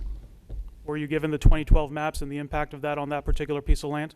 No, I was not. Maybe the administration was. If Mr. Tague wants to speak to this, and then that'll be your last question because your time is up. Am I at zero? I'm sorry? Is it at zero? Yes, it is. Yes, if you will, Mr. Tague. Hate to put you on the spot. Good evening, Jerry Tague from Central Administration. The board is considering accepting from the township a 65-acre parcel of land near Church Road. In order for a school district to accept land, there's a land acquisition process set forth by New Jersey Department of Education, specifically NJAC 6A:26-7.1 and 7.2. The Board of Education engaged Edwards Engineering to facilitate that process.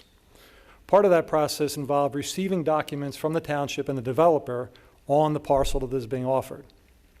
In 2005, the developer had a wetlands interpretation done on that property and received a letter of interpretation. A letter of interpretation essentially delineates on a site what areas are wetlands and how they have to be dealt with. That particular permit is set to expire in June of 2017. We need to know if we can utilize the data on that or if things possibly have changed. Edwards Engineering arranged for a meeting on our behalf at the NJDEP headquarters. The meeting was on October 5th. It was with representatives of the NJDEP Land Use Regulation Department as well as the NJDEP Water Resource Management. And they also requested that representatives from Middlesex County Planning Board attend. 2 individuals came down from New Brunswick also to review our situation. Prior to the meeting, Edwards Engineering had provided them with all of the documents that we had received from the township, primarily the letter of interpretation, the mapping that we have, et cetera. The DEP said that we could not rely on that letter of interpretation. To the gentleman's point about Hurricane Sandy, they indicated that there was a Permit Extension Act related to Hurricane Sandy that extended permits, and that is why this particular permit has been extended out. They could not comment at this time as to whether or not the land has changed, whether or not there are additional wetlands. The report that we have from 2005 does identify some wetlands on that property. The question is, has the land changed? Have they expanded? In furtherance to that, there is another aspect that must be taken into consideration, and that is the landscape project. The landscape project is a GIS database which documents the existence of threatened and endangered species. In our case, it is the wood turtle. So that area is identified as a potential habitat for the wood turtle. Now, how does this affect what we do? Well, the proposal that the board is considering tonight from an environmental science firm, Brinkerhoff, provides 4 primary tasks. The first task is to map out the wetlands as they see. They will do a wetlands mapping of the site, and they will flag the site, and through a GPS program, we'll be able to produce a map that shows the wetlands as they interpret them. The other important fact is to do a habitat analysis to first determine if it is a habitat for the wood turtle, and secondly, further down the road, if it is determined to be such, to then actually have to do an inventory to determine if the turtles are there. They actually spend several nights there and they physically count turtles and identify them. So what do the turtles mean to the site? Well, if you have a wetland feature that has to be dealt with, and we know there are some, and it is a site that has protected species on it, then your area, what is known as a buffer zone, increases dramatically. There are some, for lack of a better term, trenches that go through the site. We're unsure if they are man-made or naturally occurring. Those trenches, being a wetland feature, have a 50-foot buffer zone on it. So on that 65-acre site, we know we have at least these main features going through. If it happens to be a habitat that is occupied by this threatened and endangered species, our ability to work around those is greatly impacted. Instead of being 50 feet off on both sides, we're about 150 feet off on both sides. So the proposal that is put forth before the board tonight has 4 tasks. The recommendation that the committee reviewed last night was to proceed with 2 of those tasks.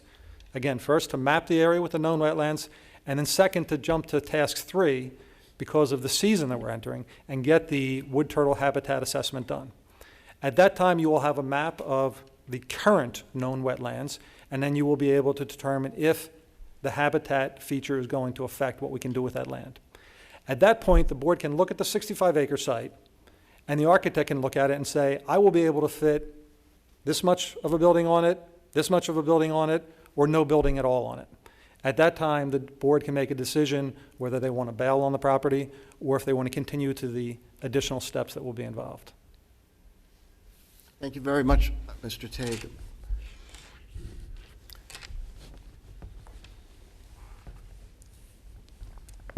Stephen Manfrey, 12 Belmont Court. I have a follow-up question in relation to this study. I'm looking at the total here, $31,773.50, and it's for the wetlands delineation and the habitat study. By my math, those 2 items should only cost $9,760. My question is, why are we approving $31,000 for these services, but we're saying we're only going to do 2 of them here? Shouldn't we be approving the $9,000? Excellent question, and we discussed that last night. The 31,000 is what they tend to call a not to exceed amount. The engineering firm needs to have, obviously, that number to work with, and they give a proposal based on the full plan. But as Mr. Tague just eloquently stated, that if we do the mapping and the wood turtle study, then we're not going to go further, so we would only pay him for the services that they performed. Okay, thank you for that explanation. I guess, I'm not a lawyer. I've watched a lot of Matlock.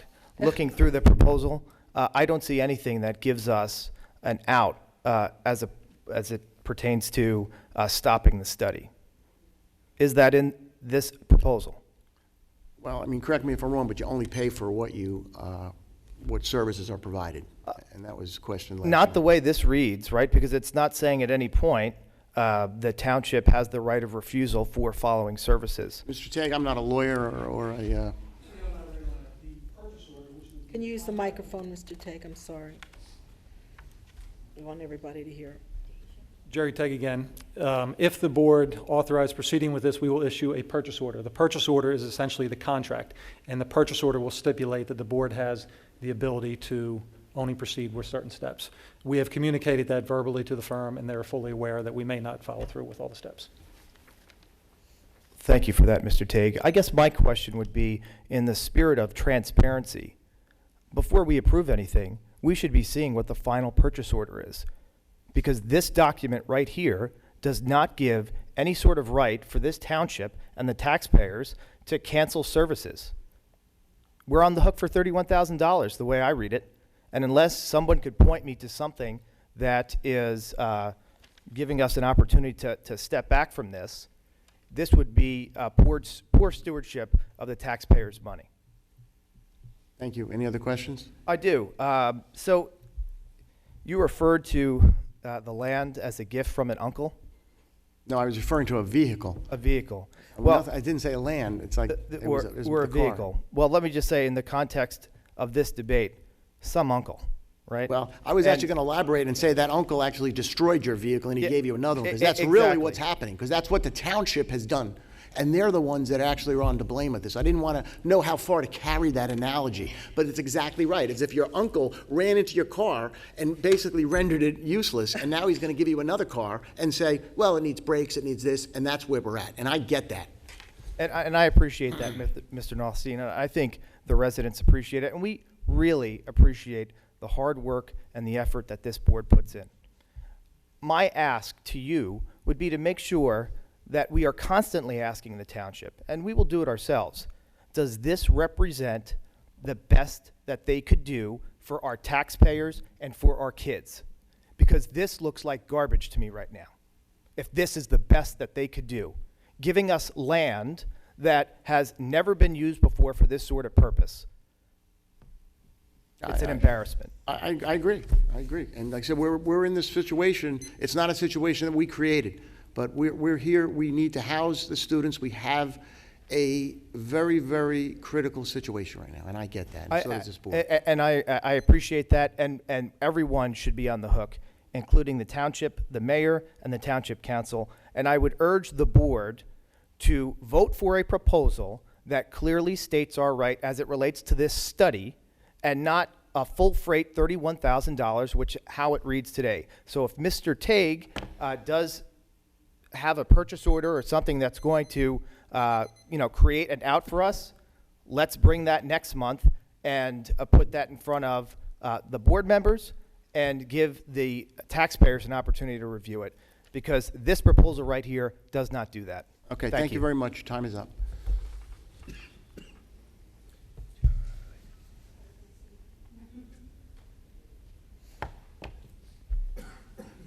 Good evening, Patricia Lang, 74 McFarland Circle.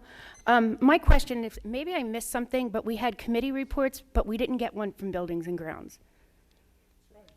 Okay? They didn't call on you, which is, Well, I'll say disrespectful, but that's okay. Well, he's gotta raise his When hand I was to vote here for. in August, I stood in front of this Board of Ed, and I said, why are we spending $10,000 or $13,000 at the time to study land that was a gift from the township. If it was being given to us by this township, then the township had a fiduciary responsibility to study it.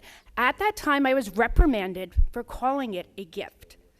We're still looking at it, now it's August. We are still looking at this gift, which last night was called taking a pound of flesh for every deal that we make with this township. I think it's really sad. The wood turtles go into hibernation in the middle of November. What happens when they don't get out there and find them, and we go into another lawsuit like we did with the Park Savers, and it costs us another $40 million to fight to have a school built? That $40 million is the equivalent of $121+ million today. Imagine what we could have done with that money. And on top of that, we sit here and we argue over land that is probably useless, that the township was more than likely aware of the fact that it was useless, and you still do not have a plan for the children that we have coming in on a daily basis.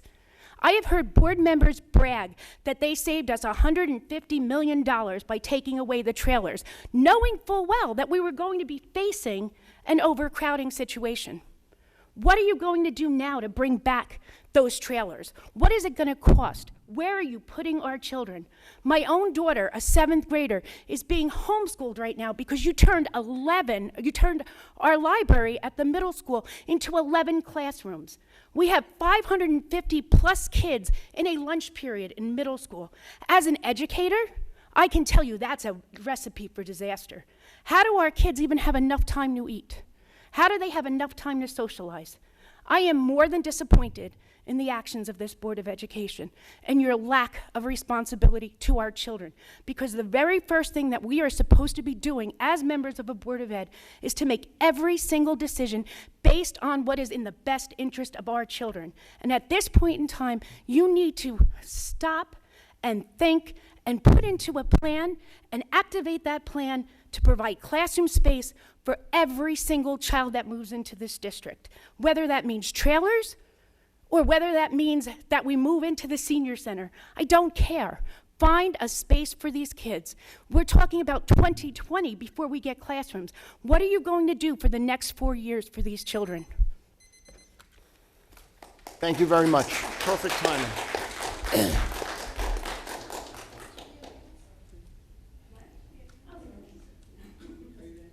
There's really not much.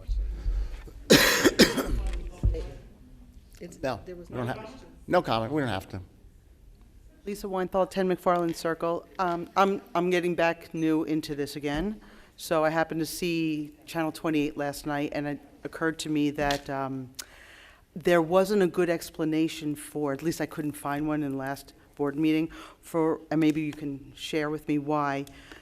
Has there been any consideration given to building out on the existing middle school? I understand there's acreage and available space to build out, to expand the middle school, and then use the plan to expand Applegarth, which I understand is old and needs complete renovation. Why is that plan not being considered viable? Only in the light of the fact that there is urgency and you need to house students, and having gone through the debacle that was this high school and the fiasco of the land that was given for free, nothing is free. So having gone through 5 or 6 years of that effort to get this high school built, can you share the rationale for negating those options? Absolutely. And welcome back, first of all. It's good to see you back at the microphone. I know one thing is for certain is that to build onto Applegarth is something we would never want to undertake, because what happens when you build onto an existing school, you need to bring that building up to the current code.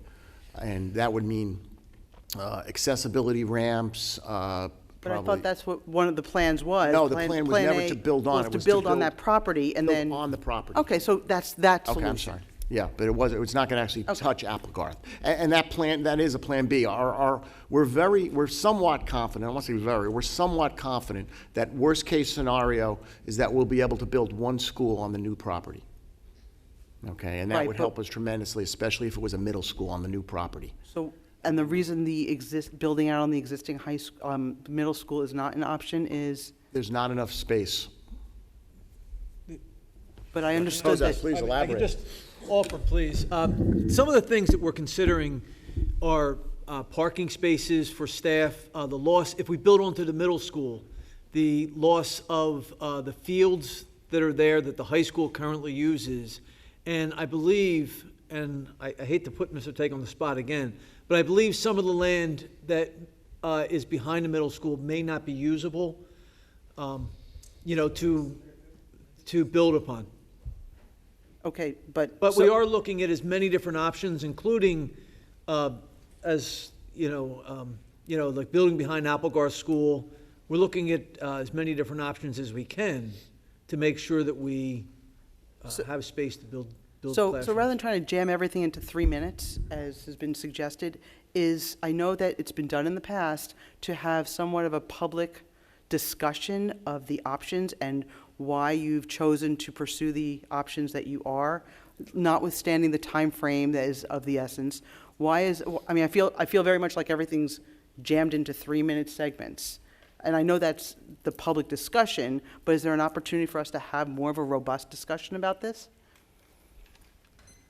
Well, I mean, that's how the board is made up. I mean, we're actually very lenient, believe it or not. I talked to other board members, and they said, you give 3 public sessions? Are you out of your mind? And I says, no, we're not out of mind. We're interested in hearing from the public, okay?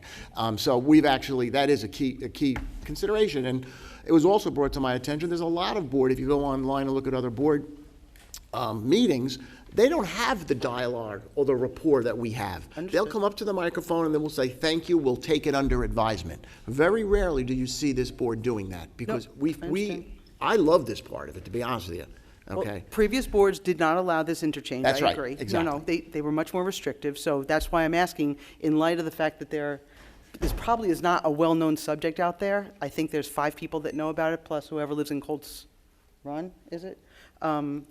There's very few people that know about what's going on. So I'm just suggesting, as a way of getting feedback and educating the communities out there, if we want these referendums to ultimately gain traction with stakeholders, this is an opportunity for you to communicate with the public. I agree, and we've had numerous times where we presented this plan, and we've had the Student Growth Advisory Committee, that they were well over 100 people were involved with that. So this is not something that we just decided tonight to say, hey, let's do this. I mean, this has been an ongoing process. We've involved the public as much as possible. We've taken their input and we've listened. And now it's ultimately, we're the ones that you elect. And if you're not happy with it, November 8th is the day. I get that, and if you're not happy, that's the time to change it up. But right now, you have to rely on us to look at your best interests, and that's what we intend to do. Thank you. Thank you.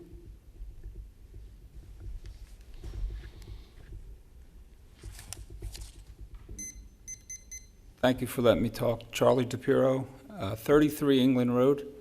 I own a property over there, and I'm well familiar with the building because I built a lot of homes, a lot of developments in town, and I've been here for a long time to understand the politics. And I understand everybody on this board's position, and I know with November 8th, as Tom just said, it's a decision that we all have to make. But Toll Brothers got these approvals to build these homes right next to my property. And I got notices from the environmental. So did they do phase 1 and phase 2 on this entire property, or just what they built on? And please stop my time, please, Mike. Unfortunately, Mr. Pure, I would have no way of knowing what the township or what the builder did, and I don't know if anybody up here would know that either. How about Mark Razumowitz, our township engineer? How does he play into this, Mr. President? He's the township engineer. We're not the township. Yeah, but did he give you guys any guidance on his property? Not to the best of my knowledge. Have you been in contact with him, Mr. Tague?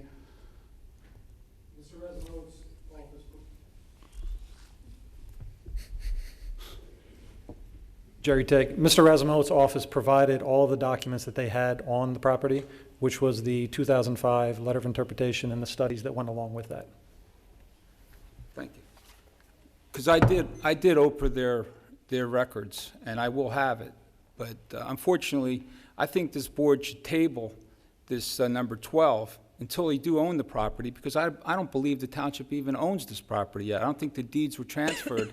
Last time I checked, Toll Brothers getting the credit back on the taxes, and the township doesn't even own it, to the best of my knowledge. And as Mr. Gorski just said, it's only been signed by the president and the Board of Ed. I don't understand how you guys can spend money on a tract of land if it's 9,000, if it's 31,000. You guys know that. We don't know that. We trust your judgment. But I don't know how you can spend that money on that land that you don't own.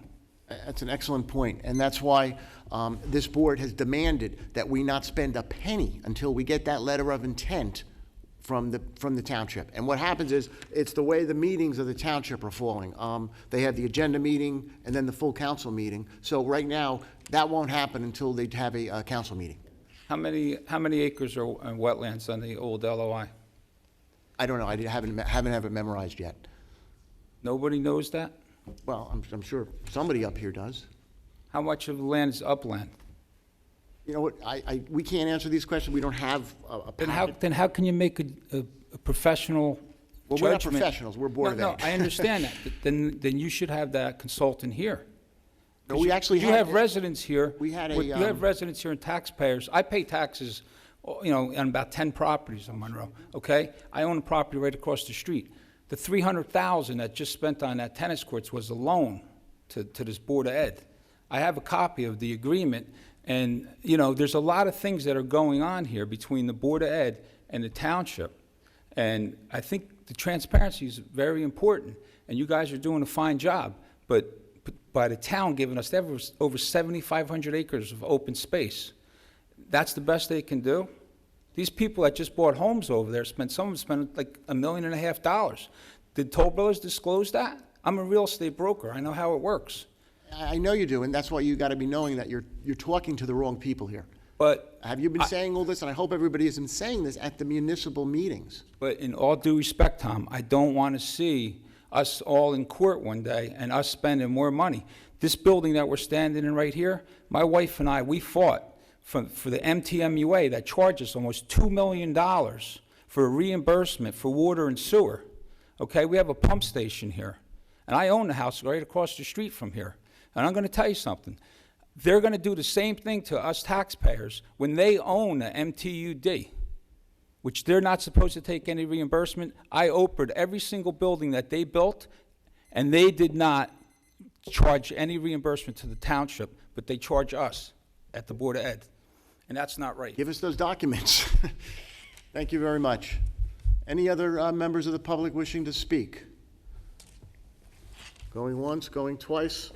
Seeing none. Next up, that concludes the public forum of Phase 1. There's still 2 others, though, so keep your hopes up. Okay, next thing is the superintendent's report, item 10. Dr. Kozak. Thank you, Mr. President.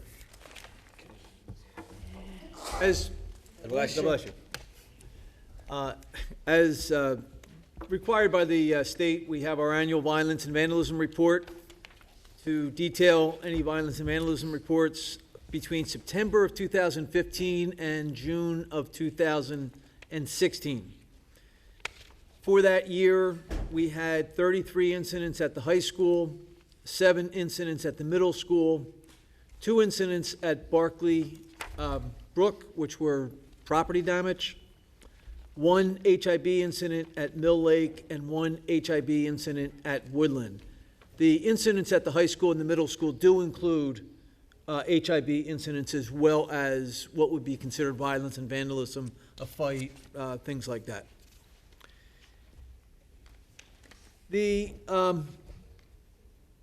student enrollment, as we know, has been going up. It's in the agenda.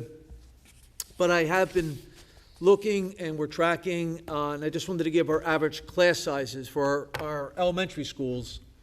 The middle and high school is a little harder to track because of the different classes and the schedules. But currently our average for Applegarth is 26 students, Barclay Brook is 22 students, Brookside is 23 students, Mill Lake is 23 students, Oak Tree is 22 students, and Woodland is 24 students. We try to look at that when we hired new teachers or opened new classroom space to take that into account. I'd like to make special mention Our middle school National Junior Honor Society inducted 74 eighth grade students into its chapter on Thursday, September 29th.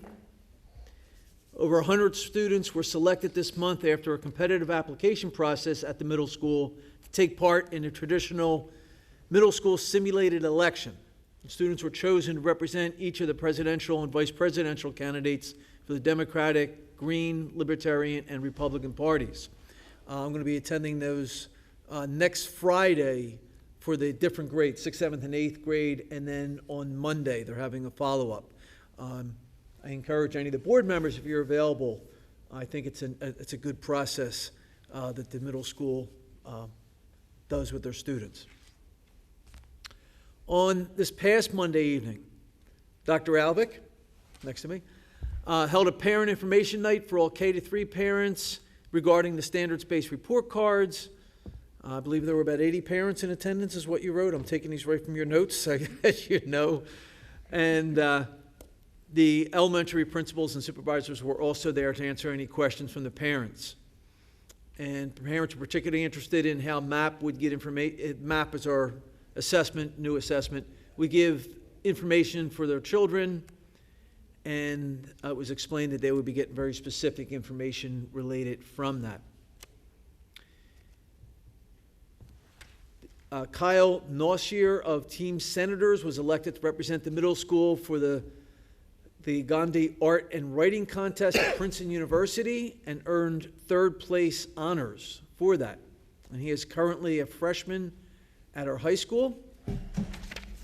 And also kudos to Ms. Graziano for supporting Kyle in the contest. The high school fine arts instructor, Mr. David Varels, was selected as the Millstone Times Teacher of the Month. And Mr. Varels teaches Studio Art 1, Studio Art 2, Art Careers, and AP Art History at the high school. He is also the advisor for the National Arts Honor Society. As Dr. Alvick already mentioned, our student representatives, our high school marching band finished the first of its 2 events so far this season. And under the direction of Mr. Alf Hattinger, the band was top-rated Group 4A band at the North Brunswick and East Brunswick competition. And last Saturday, they also hosted their annual marching band competition at our high school. Mr. Roy DeBoer is a community member that very unselfishly volunteers his time to attend. I think he's at every one of our athletic events all year long. And he's a professional photographer, and he takes thousands of pictures of our kids, and he freely disperses them to the school, to the media. We've gotten so much coverage. So I just wanted to say a public thank you to him for that. He does that just all the, I've talked to him at football games and different events, and it's really, I'd like to commend him for that. He also brought to my attention that this was something we had a committee meeting on, I couldn't attend. The girls' soccer senior day had, in his words, a really touching moment last night when their manager, their student manager for 4 years, who was a senior, Megan Fannin, was suited up, or she was suited up and participated in the game. She's normally just a manager, and scored a goal and did a very nice job for that. So it was a nice moment for the student and for the team, and her parents, I'm sure. Our high school boys, that was already mentioned, they clinched the first grader Middlesex Conference Red Division title since 2005. Our girls volleyball, again, our student representatives mentioned that, won their division. On the agenda, I would like to bring some things to your attention just before you go through the agenda. Personnel. First, I'd just like to announce that the newly announced retirees, I wish them all very healthy and happy retirement. Letter F under personnel, Dr. Stefaro is leaving to accept a promotion in another district. I wish her well. She's will be a loss, as any of our other personnel that are leaving. Letter K just mentions that well, it talks about Mr. Jinks, but he will be taking the place, if the board so approves, him as Dr. Stafaro's replacement at the middle school. And letter HH, Jean Barsa is being recommended to a full-time kindergarten position due to the increased enrollment. Also, due to the increased enrollment, a new language-limited disability classroom is being formed due to the increased enrollment for our special needs children. So with that, I would like to ask the board to recommend personnel items A through JJ.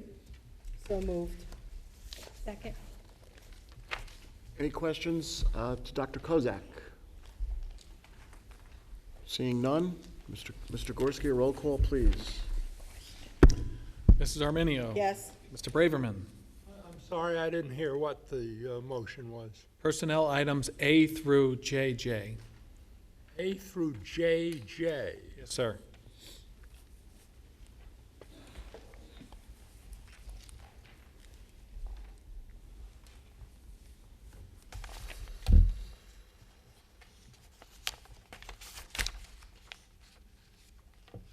Yes. Thank you. Mrs. DeMayo. Yes. Mr. Kaufman. Yes. Mrs. Koloponowicz. Yes. Mr. Nostine. Yes. Mrs. Carino. Yes, abstain, Eunice Fonseca.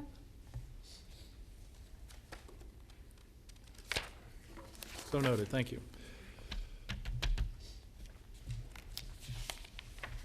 Mr. Russo. Yes. And Mr. Rutsky. Yes. Board President, personnel items A through JJ has passed. I'd like to, Mr. President? For board action? Yes. I'd like to recommend to the board that they, the approval of items A through Q under board action. So moved. Second, Second. any questions or comments for Dr. Kozak? Seeing none, can we have a roll call vote, please? Yes, sir. Mrs. Arminio. Yes. Mr. Braverman. No on N, yes on the rest. No on N as in Nancy, correct? Got it. Mrs. DeMayo. No on N, yes on everything else. Mr. Kaufman. Yes to everything, recuse on N and O. Mrs. Koloponowicz. Yes. Mr. Nostine. Yes. Mrs. Carino. Yes. Mr. Russo. Yes. And Mr. Rutsky. I abstain on all with the exception of letter G, letter P, and letter Q, where I vote yes. Thank you. Mr. Board President, motion passes. Thank you very much. That concludes my report, Mr. President. Thank you. Excellent, thank you. Next up is the Business Administrator's report.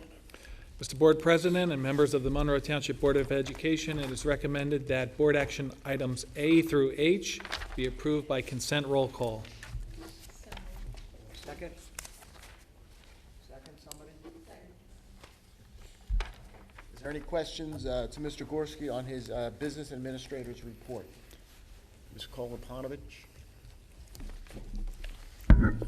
I probably have a few questions, so if you could bear with me. On number 12, since I was not at the Buildings and Grounds meeting yesterday, and there's been a lot of stuff going around today, I do have some questions. The way I'm reading this is that the board cannot start this or approve, or we can't start this survey until we get the letter of intent from the township. Is that correct?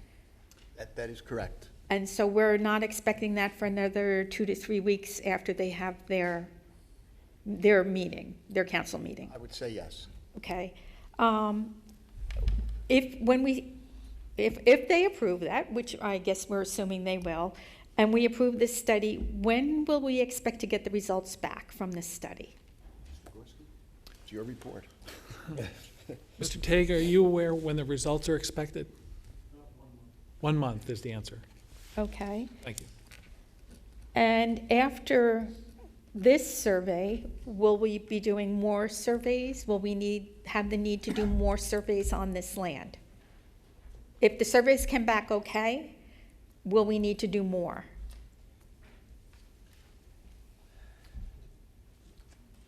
Being familiar with the process, I'm going to say the answer is probably yes.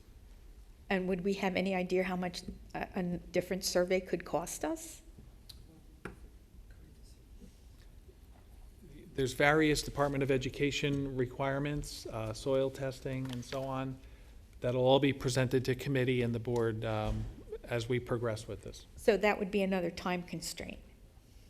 Yes, yes, and that is the essence of why there is a sense of urgency to move with this. And I understand that. So Dr. Kozak, with all this that we're doing, are we still okay for a referendum next September? Well, as was mentioned earlier tonight, as much as I would like to have a referendum, as you know, there's only 5 dates. Yes, so we said I am September, aware. right? We said September, but I don't know if September was one of the dates. But the first available fall date was what I was really hoping to have. As with anything, any plan, you run into bumps in the road, you run into all kinds of things that have come up. So as this is moving along and as we started to, we thought, at least I thought the land will be usable. And by the way, these studies, to my knowledge, we would have to do with any plot of land. So, as the studies are taking more time and then we have to stop and we have to go back and come back to the board and then vote for something additional, much to my chagrin, it looks like we would not be able to have a referendum out in the fall, but as I heard tonight, possibly January. My hope would be to expedite this process as quickly as possible. We're doing the best we can. As you heard, the class sizes, not terrible, 22 to 25 for our elementary schools. I know in our middle school, some of our classes have gotten higher. But the quicker we can move through with the process, the better. So, unfortunately, it's not when I want to have the referendum vote, it's when we can complete all of the studies, and then the state wants us to give them 6 months when we submit our paperwork. Now, my understanding is that they might complete it sooner than 6 months, but I have no way of knowing that. Right. So there's some things that are out of our control. So, unfortunately, the quicker I try to get this resolved, it seems like the more impediments or things that get in our way that are pushing this back. So, Because I think I'm one of the few people on this board who was involved as a board member for the referendum for the high school. right. And that cost us everybody says it all the time, an extra $41 million because it took us 4 years to even start the process of building the high school, plus another 3 years to build the high school. We don't have that time to wait anymore. And I'm looking for, I've asked, to reconvene the steering committee because I think we need to have a plan B and a plan C in place in case this isn't going to work. We can't wait for all the studies to come back and then say, okay, now we have to look for something else. Yeah, and that's, can I answer? Absolutely. Okay, that's very true. What we've been doing is meeting with the architect, meeting with the demographer and saying, if we can only build one school, what are our options? And we have options kind of fleshed out. If we can only do a middle school, if we can only do an elementary school, that changes it. If the land is not usable at all, well, we're faced with the decision then to do another land search, or do a land search, not another, but a land search, which I know from other, like North Brunswick, what they're going through or have gone through for a land search and the cost, and then the cost of acquiring the land, what that would be. And then, or the other option is to look at our existing properties, which we've looked at, and to say, okay, can we go vertical? Applegarth is a perfect example. 15 acres. How far back? How much can we build up? How can we still leave room for parking? What will we do with the students in Applegarth? Would we have to put them in a trailer over by Oak Tree to house them if we had to raise Applegarth to build something new? So we're exploring all those options. The one thing that we talked about is we're working with as many people as we can, but we want to stay true to the process. We went through a year study, or at least a 6-month study with the Student Growth Advisory Committee. We looked at many different options. We looked at the history for what was done in the past in this district. And we're looking to see, how we can move it forward. And we determined that at the time, we thought we had land that was usable. We're going on a trust factor as well. We've been working with the township. We relied on them to provide all the documents. We've met with their engineer. We've met with the mayor, the business, multiple times over this period. They told us that there was no other land available. If there are people in the public that feel that there is other land, well, we did what we could to see what else was available, other than paying for a land search. So, should that land not be available, yes, we could look at possibly using the middle school. We got to be careful with the parking, the fields, possibly making Applegarth bigger than what we had planned on doing. We have three of our elementary schools that we have already identified as schools that we could build onto those schools. But as Mr. Tegg, his knowledge in this is, I'll just say, for everyone, you probably know this already, is invaluable. That the knowledge that he brings forward to the school district on the legalities of things, or the building codes. But one of the things he mentioned is, as we start going into our other elementary schools, you start uncovering things that right now are safe, that they aren't harmful, but now you're held to a different code, an updated code. So that might require changing a lot more than we would have to currently change.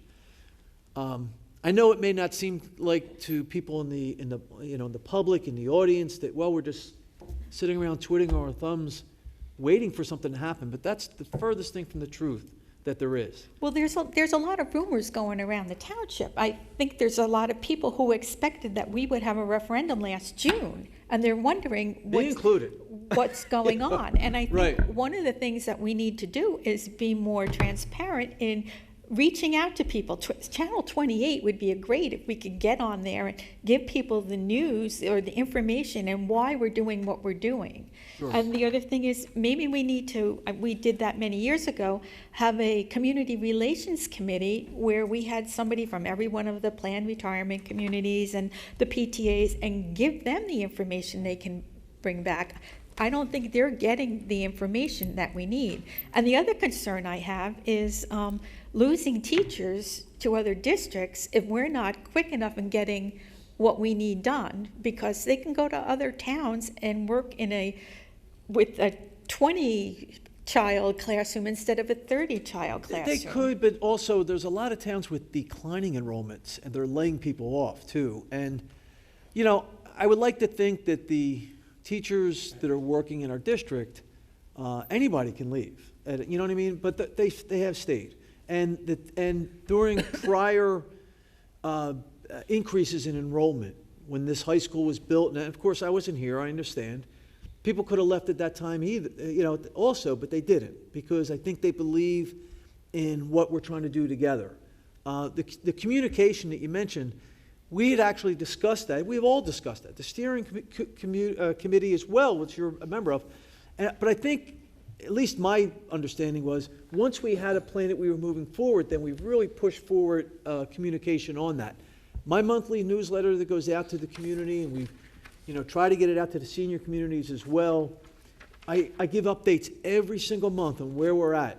And look, I'm more frustrated than, I won't say than anyone else. I'm very frustrated, but I understand that when you go through something like this, it's complicated. And there are a lot of things that come up. There are surprises, there are unexpected things that go on. So I keep that post in my office. The road to success is almost always under construction, because things come up and we have to deal with it. We can't walk away, we have to deal with it. And when we first started this process, a year and a half ago, I thought by June, we would be going out for a referendum last month. Obviously, there were things that came up that prevented that from occurring, but I understand, and if we need to communicate where we're at, I would like to at least have some answers back from the study. And you know, the company said it's a 6-month study. I think we waited 6 days and we said, can you give us an update? You know, and we're constantly asking them for updates, and they were very honest. They said it's a 6-month study. I would like to go out to the community with something tangible. Right now, I don't feel like I have that. But maybe you're right. Maybe the idea is to go out and to say, we don't have anything tangible. We're working on alternatives. We also don't want to throw money in 15 different directions or throw energy into 15 different directions if this comes back and we find out that part or all the land is usable.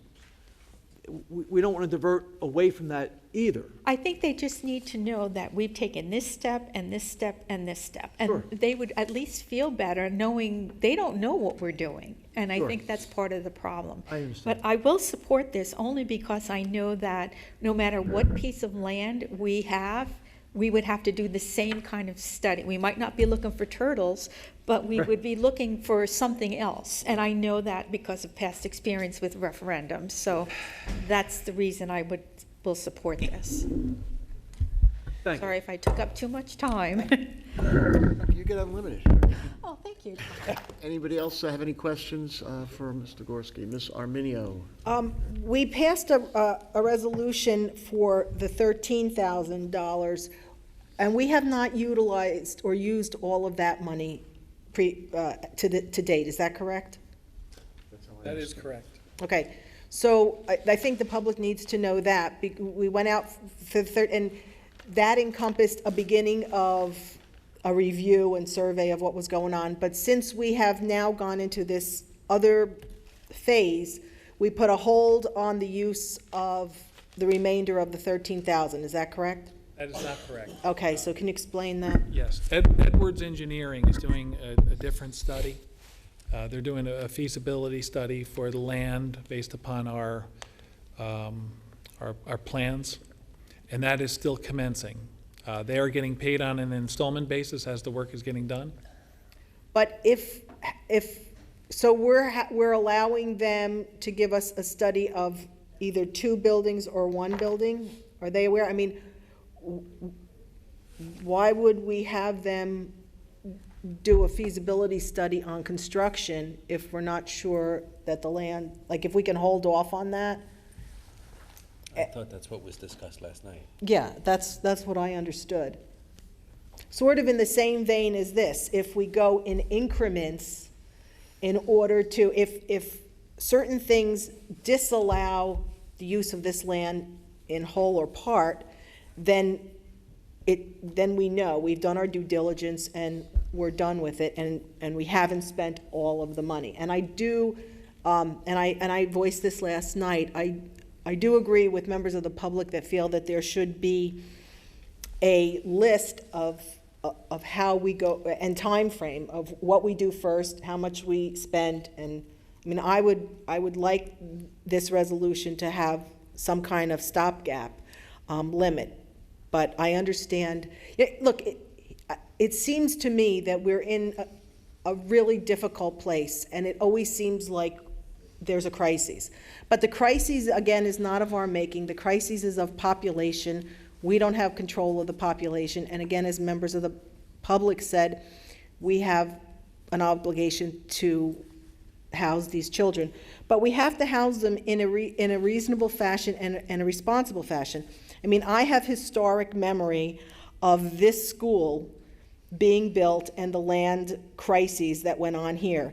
And I think instead of spending $40 million extra to go through what we had to go through on this, we're spending, and I'm not happy about it, but we're spending tens of thousands rather than millions to determine whether the land is feasible or not. I think that seems to be more responsible, because if we think about it, we were supposed to get 35 acres of this property, and as it turned out, which contributed to the cost of the $40 million, part of this property we could not use because of encumbrances of historic preservation issues.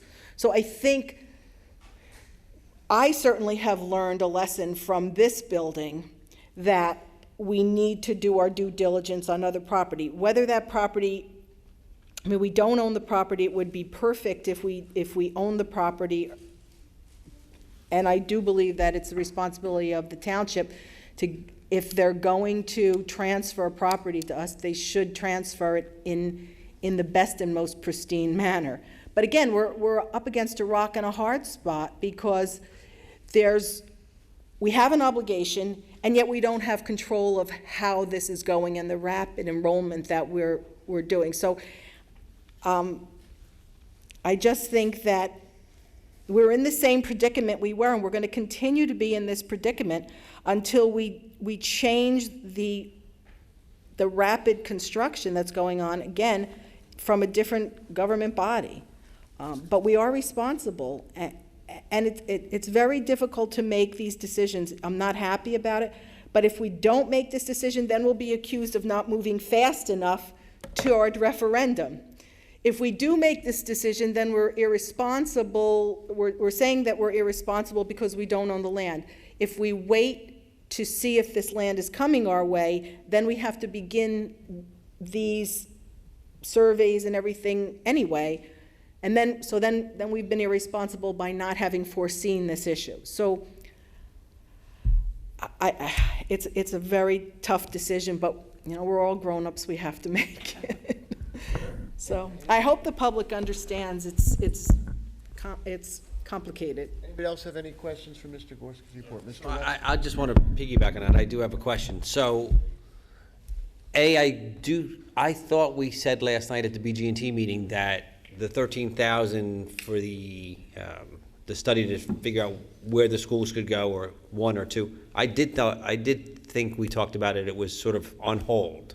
As you said that, I did recall that. Okay. You're correct. Stop, Okay. hold, order. So, Yeah. I guess my point to that is, so B, then, we're looking to spend this, let's say, $10,000 for this next phase of the study.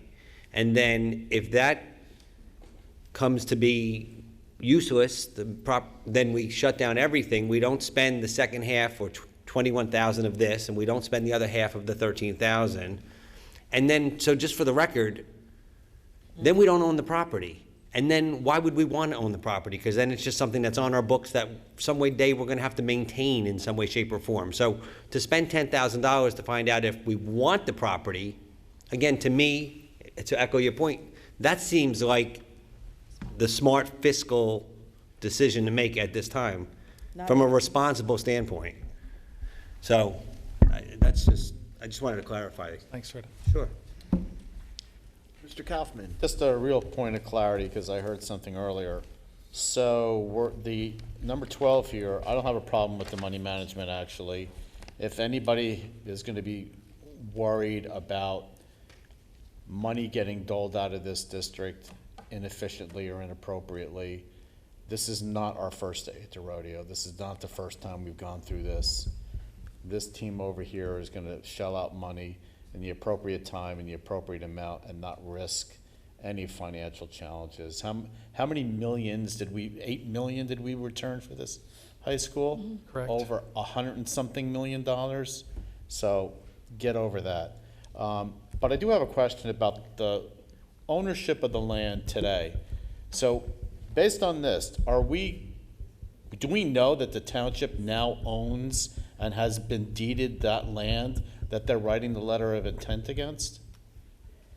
According to Wayne Hamilton, who I spoke with yesterday, the township is in the process of acquiring it. It is still owned by Toll Brothers. They anticipate that transfer soon. So just to be clear, we're approving an intent of an intent? With all best intention.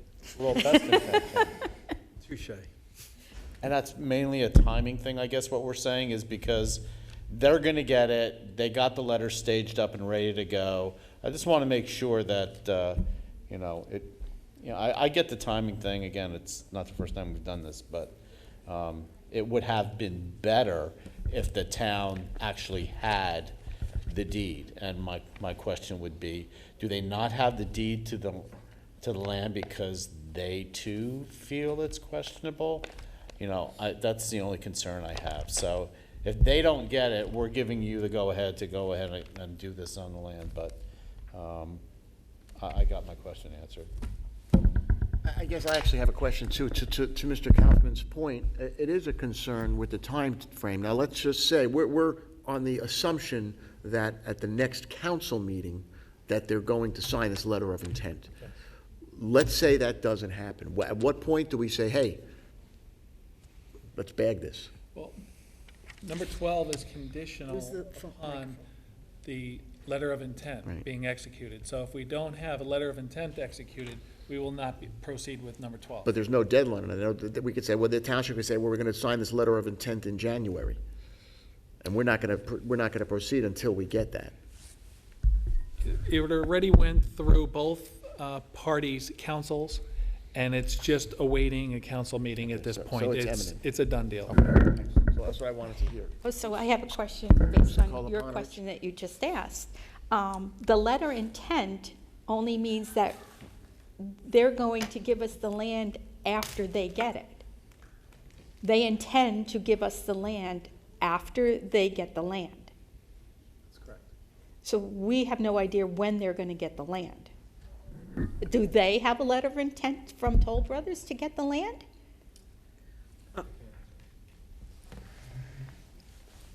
Mr. Notes, time. Oh, I'm sorry, Mr. Minio. You can't hold me to this, but just my engagement in the in planning board and zoning board meetings when I've seen them. Generally, because of the cluster zone provision, it is an arrangement that the land will be deeded to the township at a certain level of construction and a certain level of delivery of properties to the homeowners. So, and it is, and Mr. Tague may know, or the other professionals may know exactly when that is, because it's in the approval process, the site approval and the construction approval and variance approval, all of those things are in the approval process from either the planning board, the zoning board, or the township council.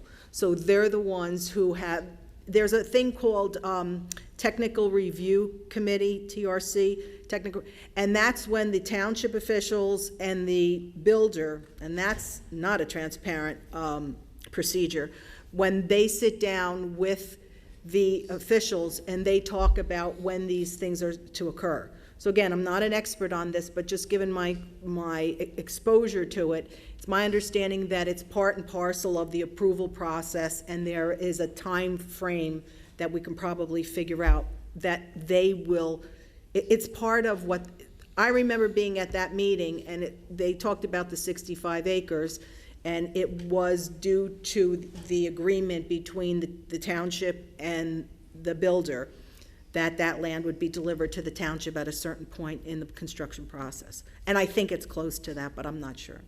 But that's how that tends to work, but someone can add to that. Any further questions from the board?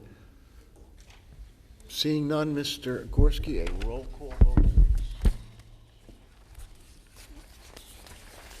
Mrs. Arminio.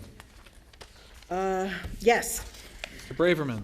No on A12, yes on the rest. Mrs. DeMayo. Yes. Mr. Kaufman. Yes. Mrs. Filiponovich. Yes. Mr. Nostine. Yes, and recuse on F. Mrs. Carino. Yes. Mr. Russo. Yes on anything and no on 12.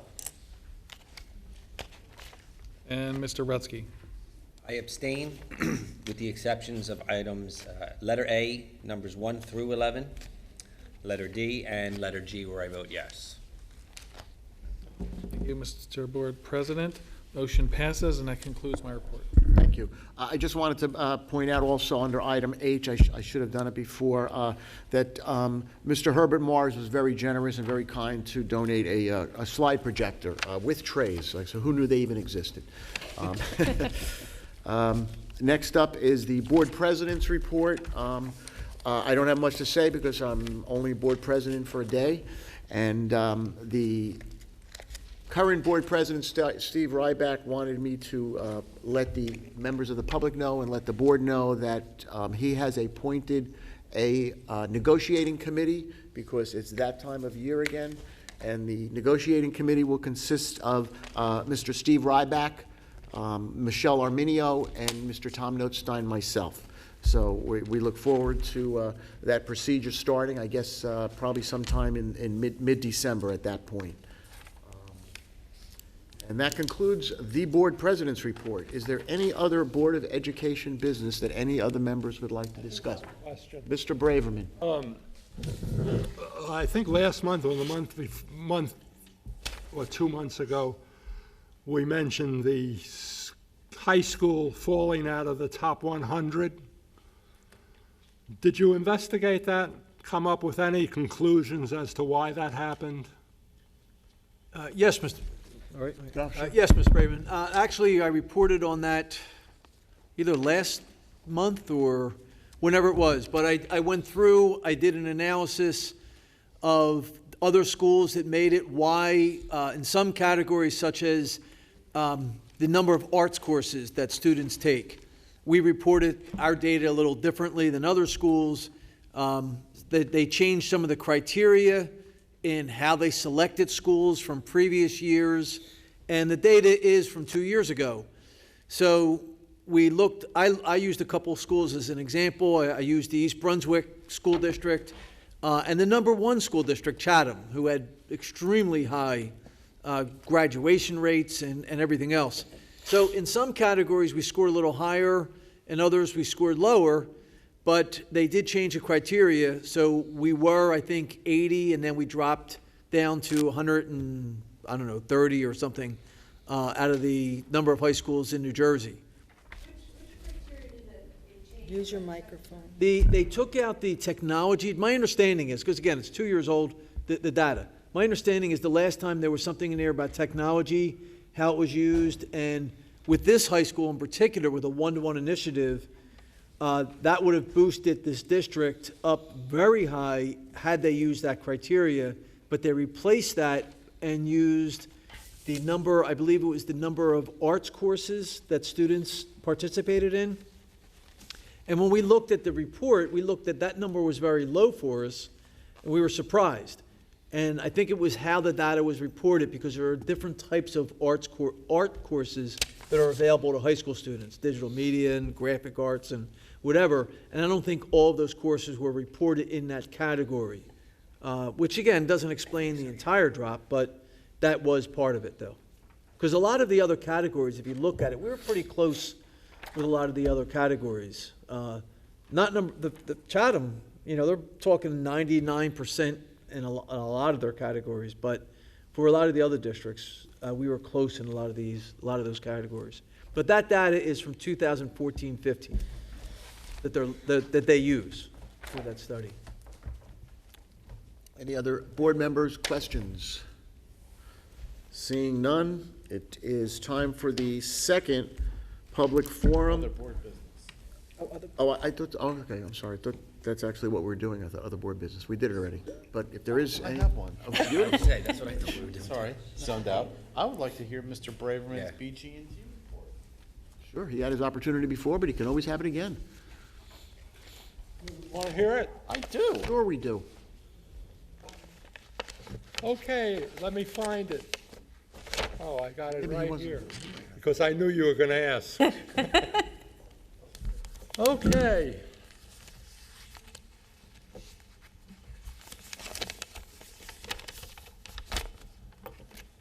We had 5 items. And I think at this point, before I go into the 5 items, I ought to tell you that there was not a lot of refreshments left by the time my committee met. The first item was the Eagle Scout made a presentation that he wanted to paint the United States on the playgrounds of Oak Tree, and we approved that. Then we had an update on the engineering review. Now, you want me to go over that again? No, I'm good. I'm afraid right now, actually, but no, I'm good. Then we had a report on the closeout asbestos removal project at Barclay Brook. Now, I know that most people thought we had none left, but we're getting rid of the rest of it now. We had a report on the solar system at Oak Tree. And we had a report on the roof design proposal at Barclay Brook. Thanks for asking. That's the only reason I came tonight. We saved the best for last, Marv. Is there any other Board of Ed business at this moment? Seeing none, we will proceed to the second public forum, where this is the opportunity for the members of the public to speak on any item that they want to, with no bounds except the 3-minute rule. And we ask that you state your name and your address and any affiliated group that you are representing.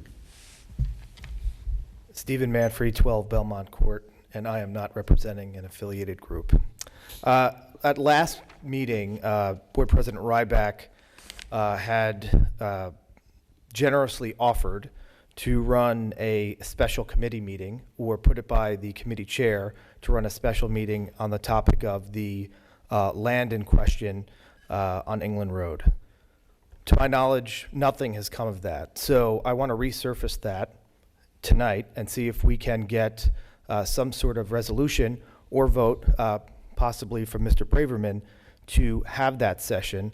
I think we've heard from the public this evening that there is an insatiable appetite to learn more about the contingency plans related to future building of schools, as well as this particular parcel of land and the proposal. So I would respectfully submit to Mr. Nostein, Mr. Braverman, a request to have a vote and get that session scheduled. Well, first of all, I think that's an awesome idea, because that is actually the best place to bring this to. That's why this board, we function as a board of committees, which means that the committees are the ones that really do the research. They do the real legwork and the hard work and the close work with the district and with the experts. So it's my understanding that Mr. Ryback did actually ask and requested that you contact him so that to set that up. So at this point, Mr. Braverman is the chair of the Buildings, Grounds, and Transportation. I think that's where this probably is a good place to start at. It's just as simple, there's no vote required. It's as simple as either he contacting you or you contacting him to set that up. And I too am a member, I'm the vice chair of that committee, and I would welcome that. Yeah, that would be excellent. And just to kind of Mr. Ryback last month said that that was something that he would have to initiate. So if it would be acceptable to Mr. Braverman, considering we're both here right now, can we get this special session scheduled? You are correct that Mr. Ryback has to initiate it. That's our board policy. Okay, so that seems to be in conflict with Well, it is. I mean, I'll check the board, but I'm the chair of the Finance Committee. It's my understanding I can ask anybody to come in and be in front of my committee. And that's as far as I know, that's how our board policy reads. But obviously, if there's a discrepancy in that, we will correct that. And I will make sure that Mr. Ryback gets the message to authorize Mr. Braverman to reach out to you to come in front of that meeting, because I think it's a great idea. Okay, it sounds like a lot of red tape, It and sure we're all does. sitting right don't- here. We'll I mean, confirm how that it works. seems a little silly. It usually is. Whom can I follow up with, and what's the contact information to be able to do that? Well, like I said, we're all online. We're the Monroe Township Board of Ed website. All our names and addresses are up there. And an email would be sufficient? More than sufficient, because it's actually operable. So your document will be an operable request, and the time will be date stamped. So if there's any question that he got it or not, we'll know. Okay, and am I correct to assume that that request will be approved? Mr. Gorski just reiterated what I said. The committee chair is the one who sets the agenda. I know I do it at Finance, and I assume Mr. Braverman does it at BG&T. Our next meeting is November 15th. November 15th. That sounds great, Mr. Braverman. I will be in touch to speak further. Thank you very much. Thank Board. you. Let me give you my email address. That sounds great. Should be the Let me- board let me- email address. If it's on the website, I could grab it from there. Thank you very much, Mr. Braverman.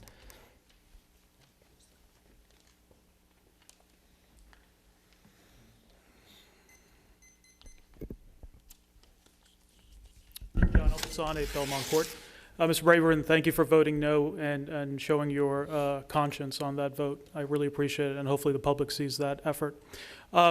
Question number one, more of a clarification. The tributaries that were discussed by Mr. Tague that affect the 65 acres of parcel land are actually, through aerial photography, date back, as far as we can tell from some airplane photography back to the early 1900s. So these are tributaries that have been on that land for an extensive period of time. With respect to the letter of intent, the letter of intent is a very much a double jeopardy because there is an action that has been motioned against Toll Brothers for the land in question. I also did have a conversation, and Oprah request will show the telephone records of calls from Mr. Hamilton and the mayor's office, and the mayor specifically to me, about their belief in how soon that land can be transferred. So if they are to be believed, the land in question could remain in the developer's hands for a minimum of 9 to 12 months. So that's, I think, of relevance to this committee. Thirdly, we're dealing with a bit of language semantic here, and it annoys me to no end as a citizen. I appreciate going in front of Mr. Braverman's forum, but Mr. Braverman's forum does not have the quorum of this Board of Education. Mr. Braverman's forum is a subset of this fine group of distinguished people. What we are looking for, and what I asked for last month, and what Mr. Rybeck entertained, is a full special meeting of the Board of Education where it is disclosed to the public in the newspapers so that this discussion can be fully had and everybody, including media, can have an opportunity to understand the situation that's unfolded in this township. That's the type of forum that I'm looking for, and that's the forum that Mr. Rybeck entertained last month. But I've not seen any conclusive resolution along with your body of laws that govern this quorum to allow that to pass. Mr. Board President, Mr. Interim Board President, will you allow a resolution to have a special meeting of this Board of Education with the full quorum for public discourse? Now, basically what we would like to do, I'd like to see you come in front of the Building, Grounds, and Transportation Committee, because that's how this board works. We're not a board of the whole. If there were a board of the whole, we would have these type of presentations in front of everybody. You mentioned that it's not a quorum at the committee meeting. Well, it better not be a quorum at the committee meeting, because then it's got to be announced as a public record. So we know that, we're mindful of that, and that's why we operate that way, and that's how it's always been. And we just had, matter of fact, last year, one of the board goals was to potentially change that, and we didn't. So that's how it works. That's the constraints that we work under. And under those constraints, what would be a success criteria within that committee meeting to actually hold a special meeting of the Board of Education? That actually might, absolutely. Typically what happens in a committee Mr. meeting. Gorski, if you could stop the time, please. Beg your pardon, don't instruct me on how to operate the clock. I understand, but you have a tendency to I will delay the handle the stopping time. of the time. Mr. Gorski, with Okay, all due respect. Please. With all due respect, Mr. Gorski. I want to work with you here. We're on the same side. Just remember that, okay? What we want to do here is we want you to be heard, and I want to hear you, and this board wants to hear you. But by you looking at that clock, I'm the one who looks at the clock. I'm the one who's going to give you extra time because I'm working with you, okay? So let's just stop that right now. Now, secondly, on that note, Mr. Interim President, I appreciate the fact that I was harassed last meeting to provide information that I thought was relevant to the public at the time by Mr. Gorski and the board president. So I'm a bit shell-shocked this month coming into the same forum to provide critical information that can allow actionable decisions by this esteemed Board of Education. and I appreciate your concern. I don't think that you looked too harassed last week. You looked like you were in control. But the bottom line here is you were treated fairly.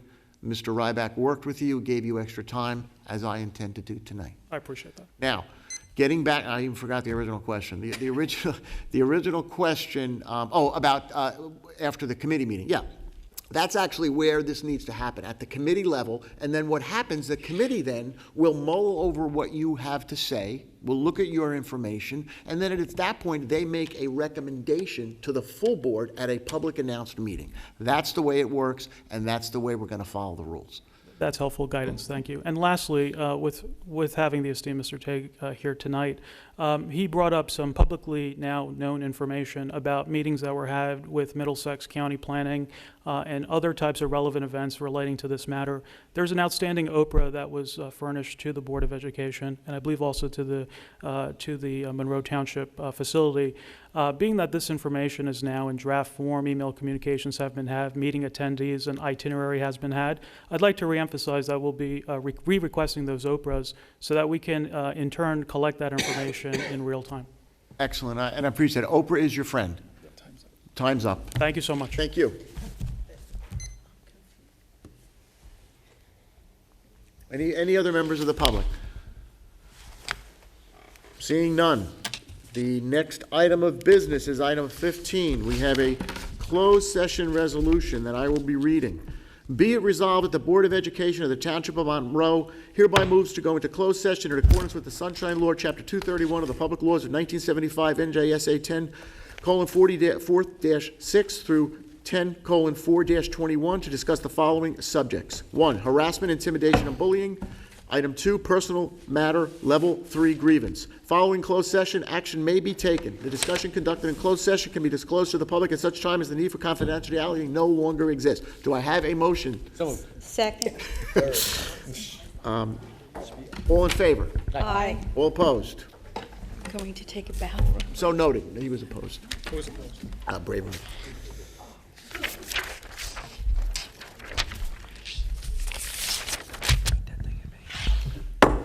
Okay, the Monroe Township Board of Ed is back in session after closed session.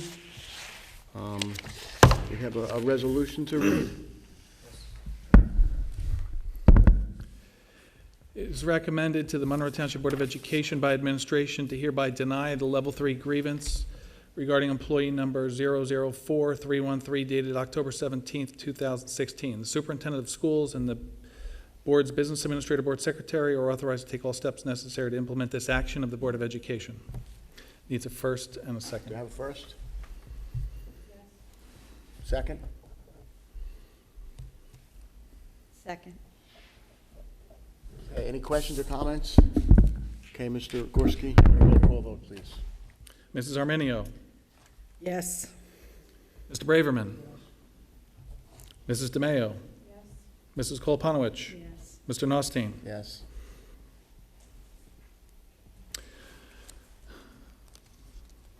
That is all of the eligible voters. It requires a simple majority. That is unanimous. 5. Motion passes. Thank you, Mr. Gorski. Okay, this brings the next public forum, but only to speak on items that occurred as a result of the executive session. Are there any members of the public wishing to speak at this time? Seeing none, I need a motion to adjourn. So moved. Second. All those in favor? All those opposed? Thanks.